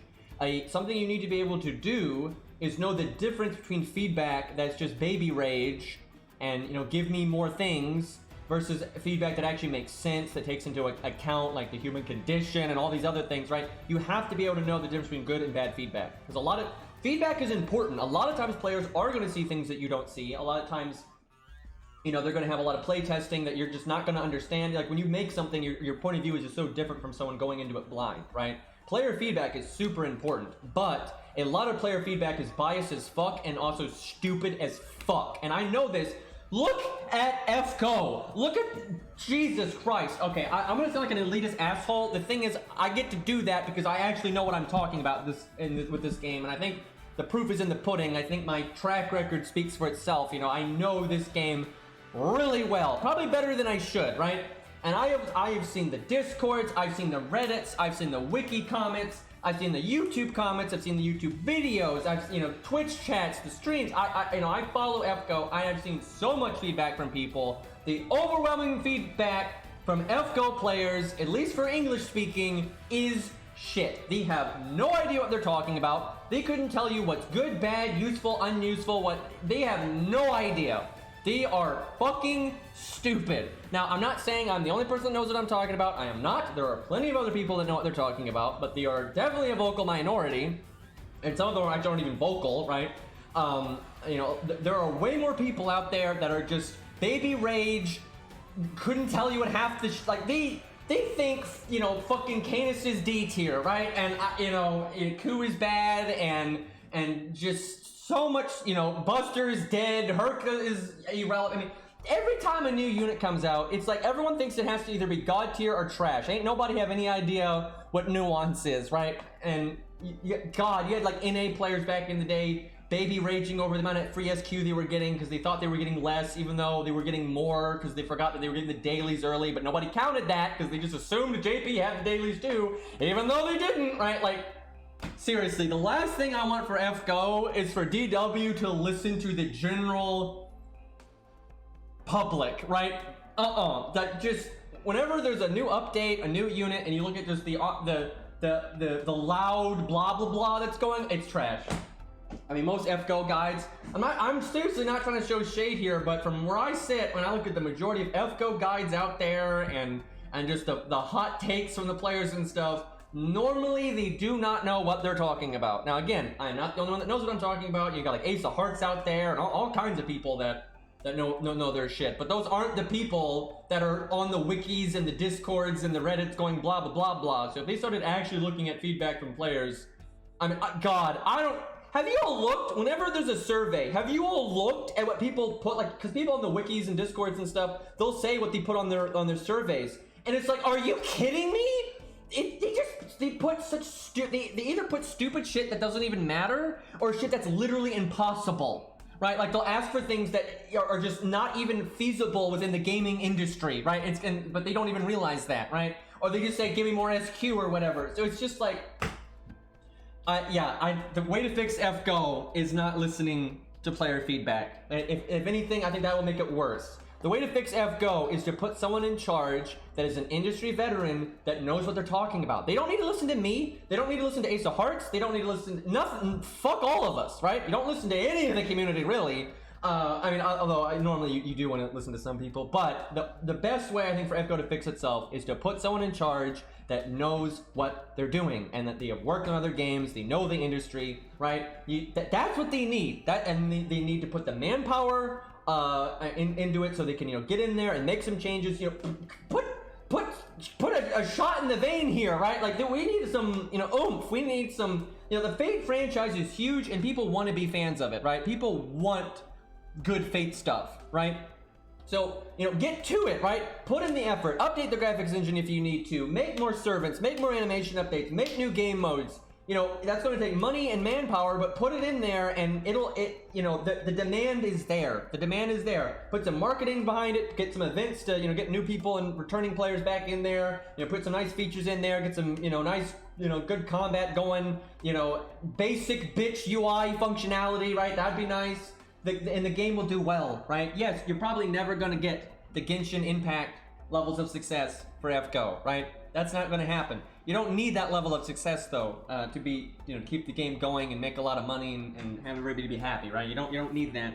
And they can do it. They're sitting on such a popular IP. Mobile games are super popular, and they've got good characters, right? There's no world where FGO doesn't have good characters. They have good writers, good artists. They have fucking phenomenal artists. Have you, God, I love Blaze Blue, but has anyone else played the Blaze Blue Gacha game? The art in that game is just shit. Right, I mean, not all of it. There is definitely they have a lot of different artists working on it, and some of it is fine. Every once in a while, you'll see a grimoire, which are like CEs, or a character that the art is fine. But Jesus Christ, the art in that Blaze Blue game compared to FGO, it's like amateur versus professional, right? It's so not there. And so yeah, I mean, FGO has so much in its favor. They just need to get some oomph going, get some hype. There's nothing hype about copy pasting the same events forever. That's not hype.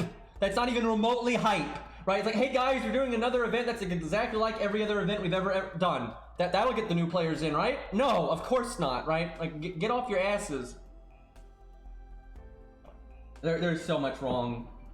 There's so much wrong with that Blaze Blue game. They added Hazuma today, and I've been logging into that game to just collect the free SQ, and I got him, so that's nice because he's my favorite character. But God, that game is shit. All right, let's see if we can get some good RNG here. Dragon, don't kill me.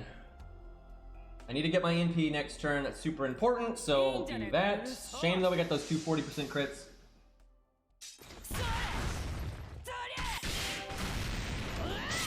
I don't think they're ever going to switch around the whole sure hit and Pierce vulnerability thing, because they've been working for so long now under the, like, they've been designing it for so long now where, like, sure hit, or I'm sorry, Pierce vulnerability is like the upgraded sure hit. It'd be kind of unfixable now if you did that. Also, that would be so unfair to low stars. It's already bad enough for low stars because they have so little invulnerability and everything. But the few times that like low stars get Pierce invulnerability, like on Paris and Gareth, the last thing you need is like, oh yeah, by the way though, that's not going to work on evade. Like low stars don't need that. Like they don't need that. Now, what you could do is if you introduce that, then you could add some new low stars that kind of give you some more options in these scenarios. What I think they should do is I think it should be a bit. There should be a third mechanic. Because the thing is, some things that have Pierce invulnerability, they have Pierce invulnerability because they have some kind of lore ability that's like very bunker bustery, but you could dodge it. You really could, right? It's like an anti-defense thing, but like you could dodge it. But some things have Pierce invulnerability because you can't really dodge it or block it, right? So what they need is they need sure hit that only works on evade, and then they need like Pierce invulnerability that only works on Pierce invulnerability, and then they need like fuck you that works on both. And then fuck you is very rare, right? That's, I think, how they should do it. So they have the option to have someone that just like, this gets through stuff, right? And so if you want to give that to like Gareth or something, you can. But it's kind of too late for that, and you'd have to like retroactively change so much stuff, and they never retroactively change stuff. They should, but they don't. Okay, so if he doesn't kill me here, we need a crit, and we need to not die on this turn. So we need him to buff once and attack twice and not crit. Or buff twice, and then we're fine.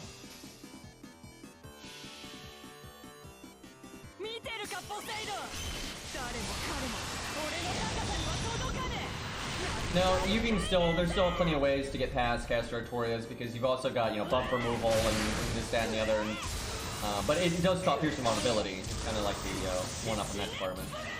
Oh my god, and then he just instantly crits me. That was on par to be like a legit run where we could really get some testing in there. And, Dragon didn't give a fuck.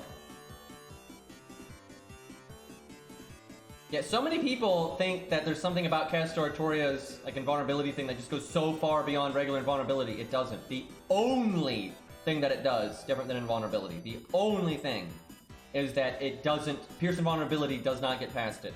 But literally anything else still works. Buff block, buff removal, true damage, like Angra's NP, stuff like all of that stuff, buff deactivation from like Wadim, all of that stuff is the same as normal. And of course it is. There's nothing in the description of that skill that would suggest otherwise.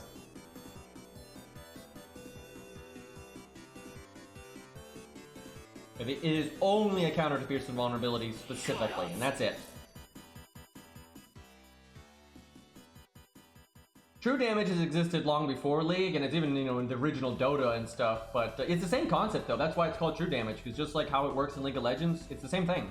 And that's why it's a good, it's just like, fighting games use a lot of terms like recovery, like when your character can't do anything because they're recovering from what they were doing, and so you're like vulnerable and punishing, and because punishing basically means someone did a move, you blocked it, now they're recovering, and no matter what they do, you can hit them because of the recovery. That's like a punish, right?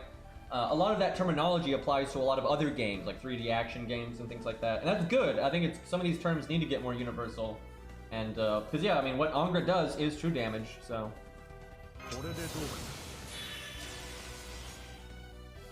I don't think there's any one element that's annoying to deal with. It just depends on the fight. You know, there's some fights where, the boss, does buff block all the time, and that's super annoying. Or there's, they stun all the time. It just, depends on the fight, case-by-case basis. Let's be... Oh, wait. Nope. I'm wrong. Excuse me. I'm completely wrong. And I wonder... before I point out what I'm wrong about, I wonder if anybody's gonna be like, wait a minute, but what about that thing? I'm gonna give Chad a second. There's something I do think is a universally most annoying element in FGO. Can anybody guess what it is?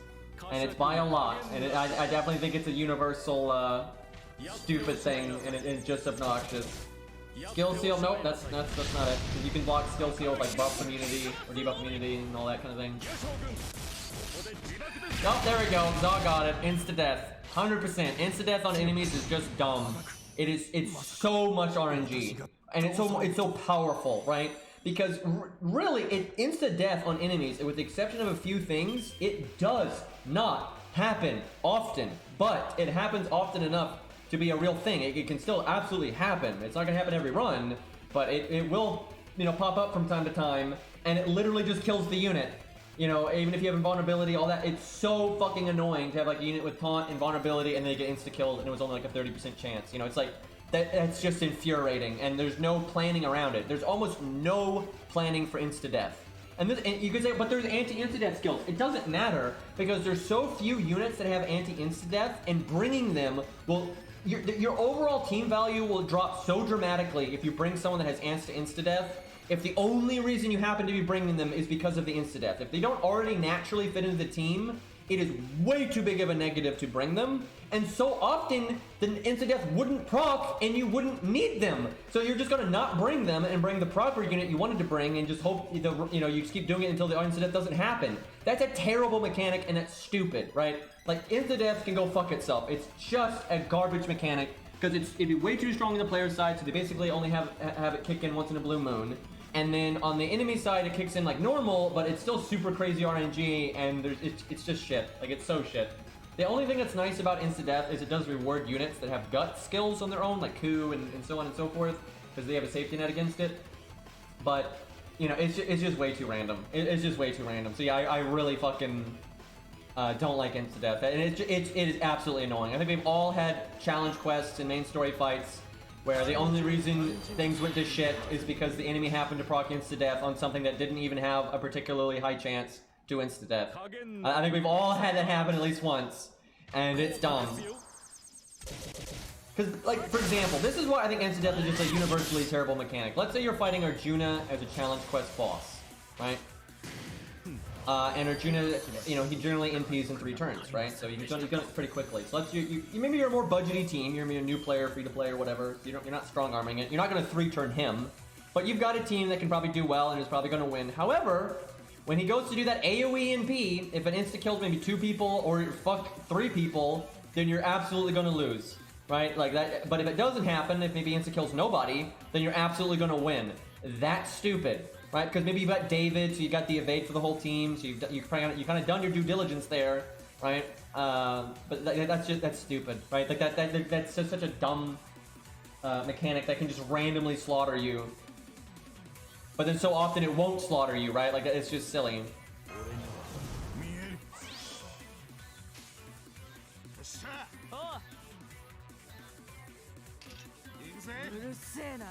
Oh my god, see, I feel bad if I don't keep going until Zol gets a really lucky run, because it's not really fair, but it might take so fucking long to get that run, and I would way rather test other units.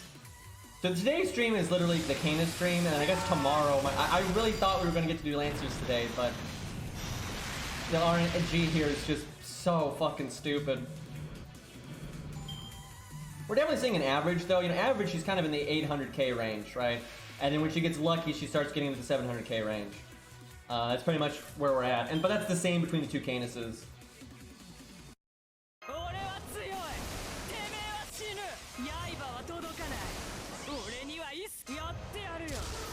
At least though we're documenting a good Canis run, so I don't have to, even if we can't really get this part done right. We got something on the books that's like a good run for her, and so then when we compare other things, we can do that.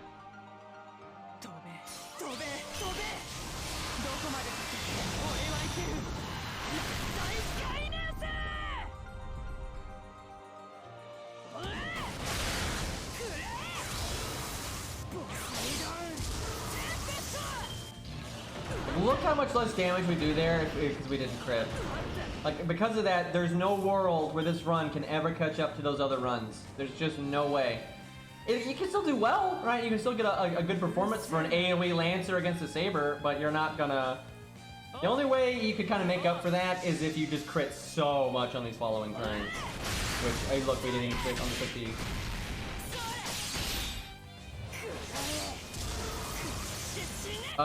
We'll do a bonus stream. We'll do Genshin. There's just so much... It's gonna be Genshin for a few days, because there's just so much Genshin content from that patch. And I haven't played Genshin much, lately. I tell you though, I feel like absolute garbage still today. I feel better than I did yesterday. Like yesterday, I could constantly feel like that fatigue in my head. I don't feel quite that bad today, but I'm still just so bleh. You know, I'm sleeping a lot. It's just sleep apnea, right? I keep waking up and I'm not breathing properly, and I can just tell I'm not, you know, I'm sleeping, but I'm not resting. And it's rough. Yeah, we'll probably wrap up in just a minute. I've already been streaming for 3 hours, so we'll probably make this the last run, and then we'll probably do like literally 1 or 2 more Canis runs tomorrow, just, you know, to get a few more attempts in there for Zaw. But tomorrow we'll mostly just be switching units pretty rapidly. Yeah, we'll do some Genshin in a second here. This does suck though that we didn't do. This is such a bad run right here. It sucks though that all we could get done here was Canis. There was just too many variables and too many, and you know, it's such a bad fight for her. That's the thing, is because she takes so much damage and AoEs in the target fight and blah blah blah. But I wanted her to get like the best run we could possibly get because I wanted to get some data. But honestly, it's still kind of undecided. But as for the prediction goes, just go with whichever one made it the farthest, which is probably going to be mine. But I do think if Zaw just hasn't gotten a run quite as good as mine, I don't think. That one run was really close, and that was so close that it's hard to say which one would have actually been ahead. But we'll just go with what we get. But we'll do it a bit more tomorrow.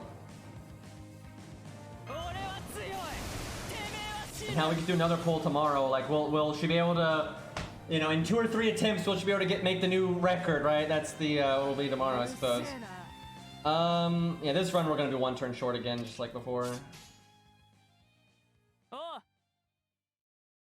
What I think would have happened on that one run if we didn't die, I think we would have been slightly less damage, but I think it's still just up to, like, the RNG with the stuff. Like, and no, I really think they're so close in value that it would be so, you would have to do this so many, like when you're that close, right? Like if 2 units, there's like a sizable gap between them, you don't need to use the units a million times to be able to figure out which one of them has more value. You just don't, right? Because like the gap is large enough that you can see, oh yeah, with a bit better luck here, it's only going to be 10 to 20k or whatever, and that they're not even that close, so no big deal. But because it's literally the same unit and they're both super upgraded, you know, their difference in value is going to come down to just like such a tiny amount. You would have to just do it over and over and over and over and over and over again to figure it out. I tell you what I'd be interested in, if someone wants to be, I shouldn't say this because I'm afraid Zerp will do it. Okay, Zerp, you're not allowed to do this. Anyone else can do this if you want to. Zerp, you're not allowed to do this. You cannot do this. But if someone wants to go back through the stream and look at what was, any attempt that was finished, what was the health of the dragon for both of them, or even take, let's say I use Zaw's 10 times. So you take the 10 from Zaw and the first 10 I did with the other Canis, and look what the average is, and see which one did better. That's one way. I don't know if we have enough attempts for that to be right, but that's something you could do. So never mind the peak one. You just look at the average. But yeah, anybody can do that except for Zerp. Zerp don't get to do that. I don't want Zerp to die, you see. Very unlikely that we're going to get RNP again, even if I... No, we might. Well, I'll have to get really lucky. I'll try it. But yeah, basically whichever Canis had the least... Don't count any of the runs though at the start when we were messing around with Anniversary Blonde and Atlas. Like, count once we stop using anniversary one, we started using Atlas again. Like all those runs, and however many, you know, if one Canis did 10 and another did 11, then you just take the 10. You do the first 10 for the one and the first 10 for the other, if that makes any sense.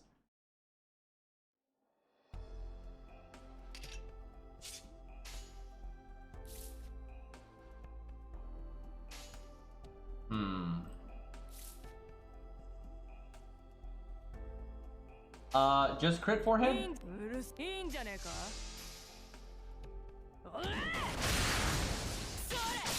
And, well, we got a crit, but I really wanted the art crit, because I don't think we're going to get to NP now. Oh, look, 98%. Oh, wonderful. I don't think it would have mattered. We have enough damage, like, that it wouldn't have mattered, but, that's annoying.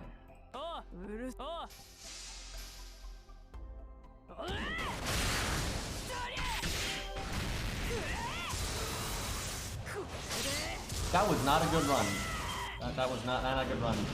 The thing is, those peak runs, you know, are not normal. And that's why I'm interested in the average, because it's going to combine the peak runs, the super shitty runs, and the normal runs. That ultimately is probably the best way to figure out. Like, you need to do like 50 runs with each or something, but if you did that many and then you averaged it, that's how you'd find which one's better. We'll just go, I think the fair thing to do is you just, whoever got the best run today, which was mine, feels bad, but you just give the winner to that one. That's just fair. I think people are gonna be salty if you don't pick one that way. I think, and that's fine. We did, I think it's fair enough because we did do a lot of attempts on both, but it's not totally right because we haven't gotten the perfect run on Zaws, and ultimately I think they are tied, but robbed. But I think people would be annoyed if, because that's what ultimately the poll was, like, I think when we're done here, which one of them was gonna, that's what I said too, which one of them did the most damage, so, like, on the best run. But it is a little warped. That just took way longer than I thought. That just took so much longer than I thought. Like, that was one of the worst streams I've ever done, and for some reason, I have 240 viewers, because that makes sense.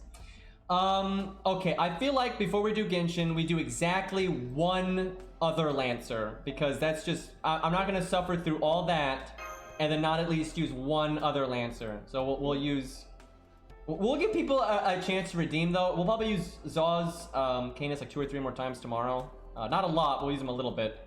Wow, we only got one invite that entire time. Well, that's the Lancer we're testing then though. Fair enough. I'll save Cooper tomorrow, because that might take a while. I think I have to refresh here.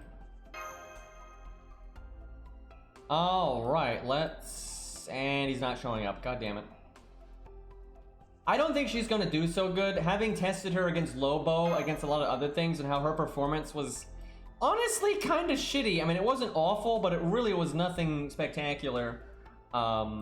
I think she won't embarrass herself, but I don't think she's going to be a groundbreaking unit here. And we'll see, because right now we have almost no Lancers to compare her to. We literally have Canis, and that's it. That's not much of a comparison.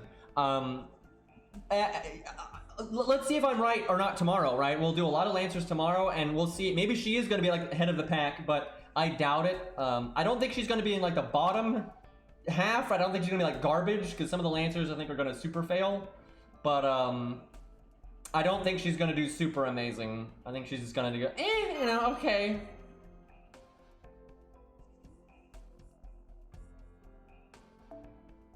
The question is, Fury, will you use the hood or not?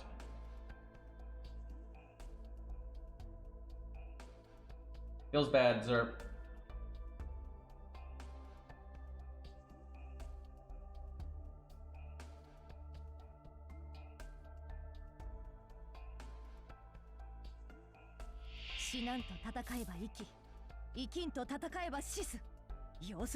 Just imaginary money anyway. Terrible opening hand. Hopefully we get some NP gain on the next one. Also, lady, what are you even saying? Has anyone else read her My Room lines in her bio? Because it's a trip.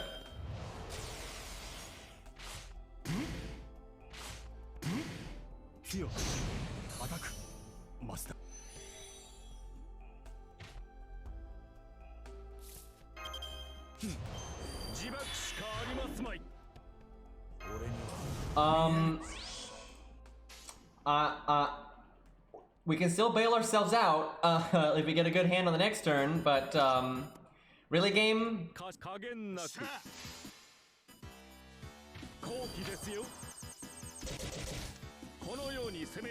If someone has a Grailed Benkei, I will test it. But I don't think anyone has a Grailed Benkei other than TF. I'm not exaggerating when I'm pretty sure TF is the only person I've ever seen that had a maximum Benkei, right? I mean, he just 2k foe, all that nonsense. I'm going to use a command spell because this is just stupid. Like, well, I guess there's a slight chance she gets her NP this turn, but almost none. So, probably going to use a command spell here to just not have to reset. We'll probably get overkill. We didn't get it. She got one card in 3 turns.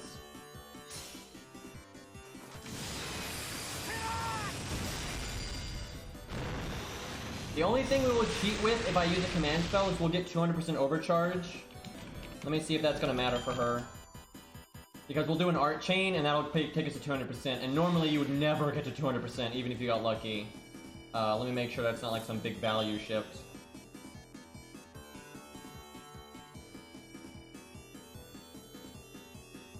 It's more crit down. I don't think it's that big of a deal though, because she's gonna double NP and get him to the point where he's probably not gonna crit anyway. I think that's fine. I don't think it's a big deal. Because we're gonna double NP fairly quickly. Okay, I gotta plan this out though. We're definitely using our first and second skill. I guess we use our third skill. I guess we just click everything. Because I figure I can get my second skill back.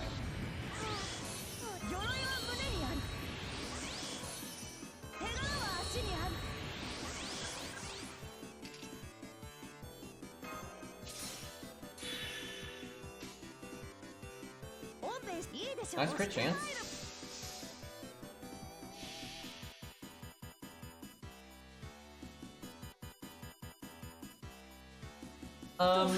I mean, she doesn't really need a buff, but she's nothing exceptional. I think she's actually overrated. I really think she is overrated, but I don't think she's bad. I think she is a good unit. She's a solid boss killer. If you need to kill Archer boss, you need to go, you know, see blue, press blue. She's just fine, and she synergizes very well with Castor Artoria.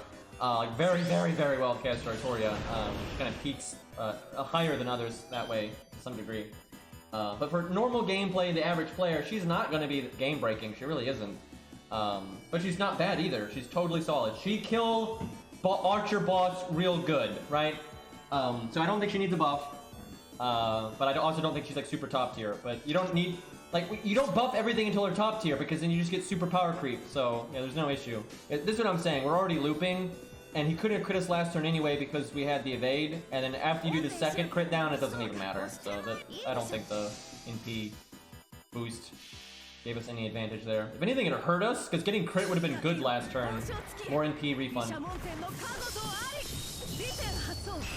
It's a few things. She doesn't loop quite as well as you might think if you're not working with like Castor Artoria or just waivers all over the team or you know, Cam and all that. You know, she needs to hit that critical mass to like NP a second time while she still has her buffs up.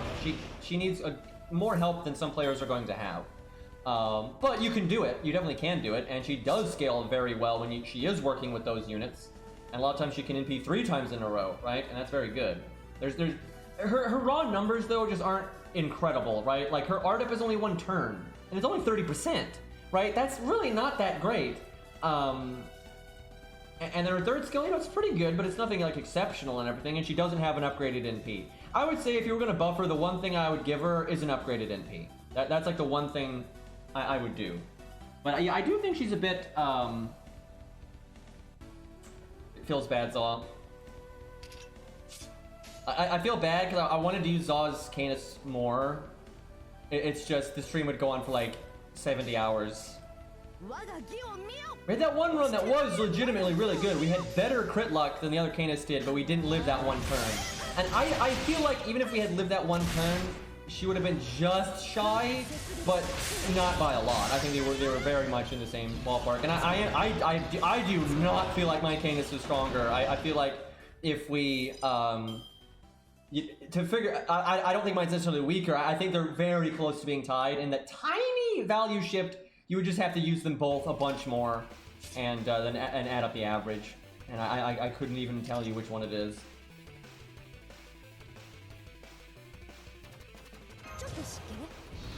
Why did I cast that? Oh, because I'm gonna. No, I should not have cast that. That was a mistake.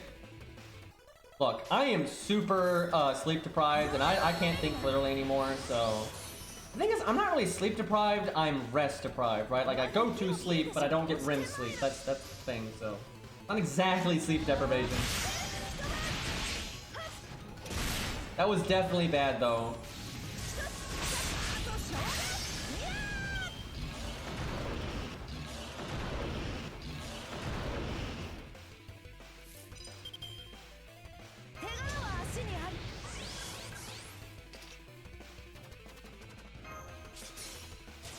Although it would have been bad no matter what, because what I should have done is I should have done the invulnerability, and then I should have done the evade. That's what I should have done. Because it had to get lucky, but I could have potentially looped my MP here if I had done that. We'd have to crit though. If we don't crit, we wouldn't have been able to do that anyway. Also, we didn't have the Merlin command code, so it would not have made a difference with our looping. We definitely would not have been able to use our MP again before dying. Like, no way. It wouldn't matter if I did evade or invulnerability then evade. What did matter though is the art up on the turn where we're using the art cards. That would have been more damage. We would have done a bit more damage than we did here. Like, just straight up.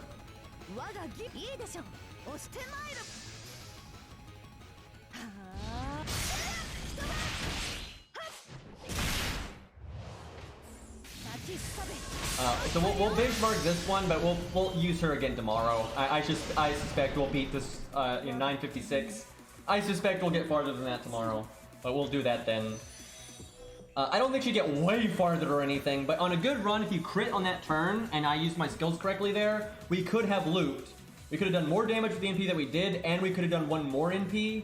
So I think she could probably make it to like maybe 9-10-ish health. Like, certainly not keeping it with Canis there by any means, but she could definitely do better than that.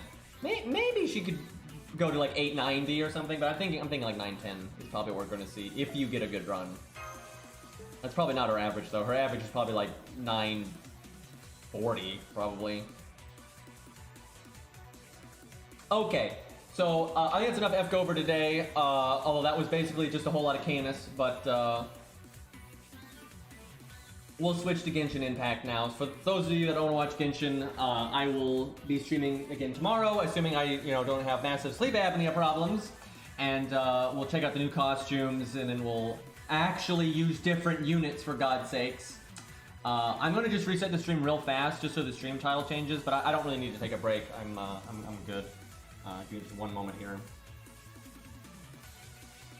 I figure it's good to end the stream and restart it. That way the VODs are like separated properly. Otherwise it's just a mess.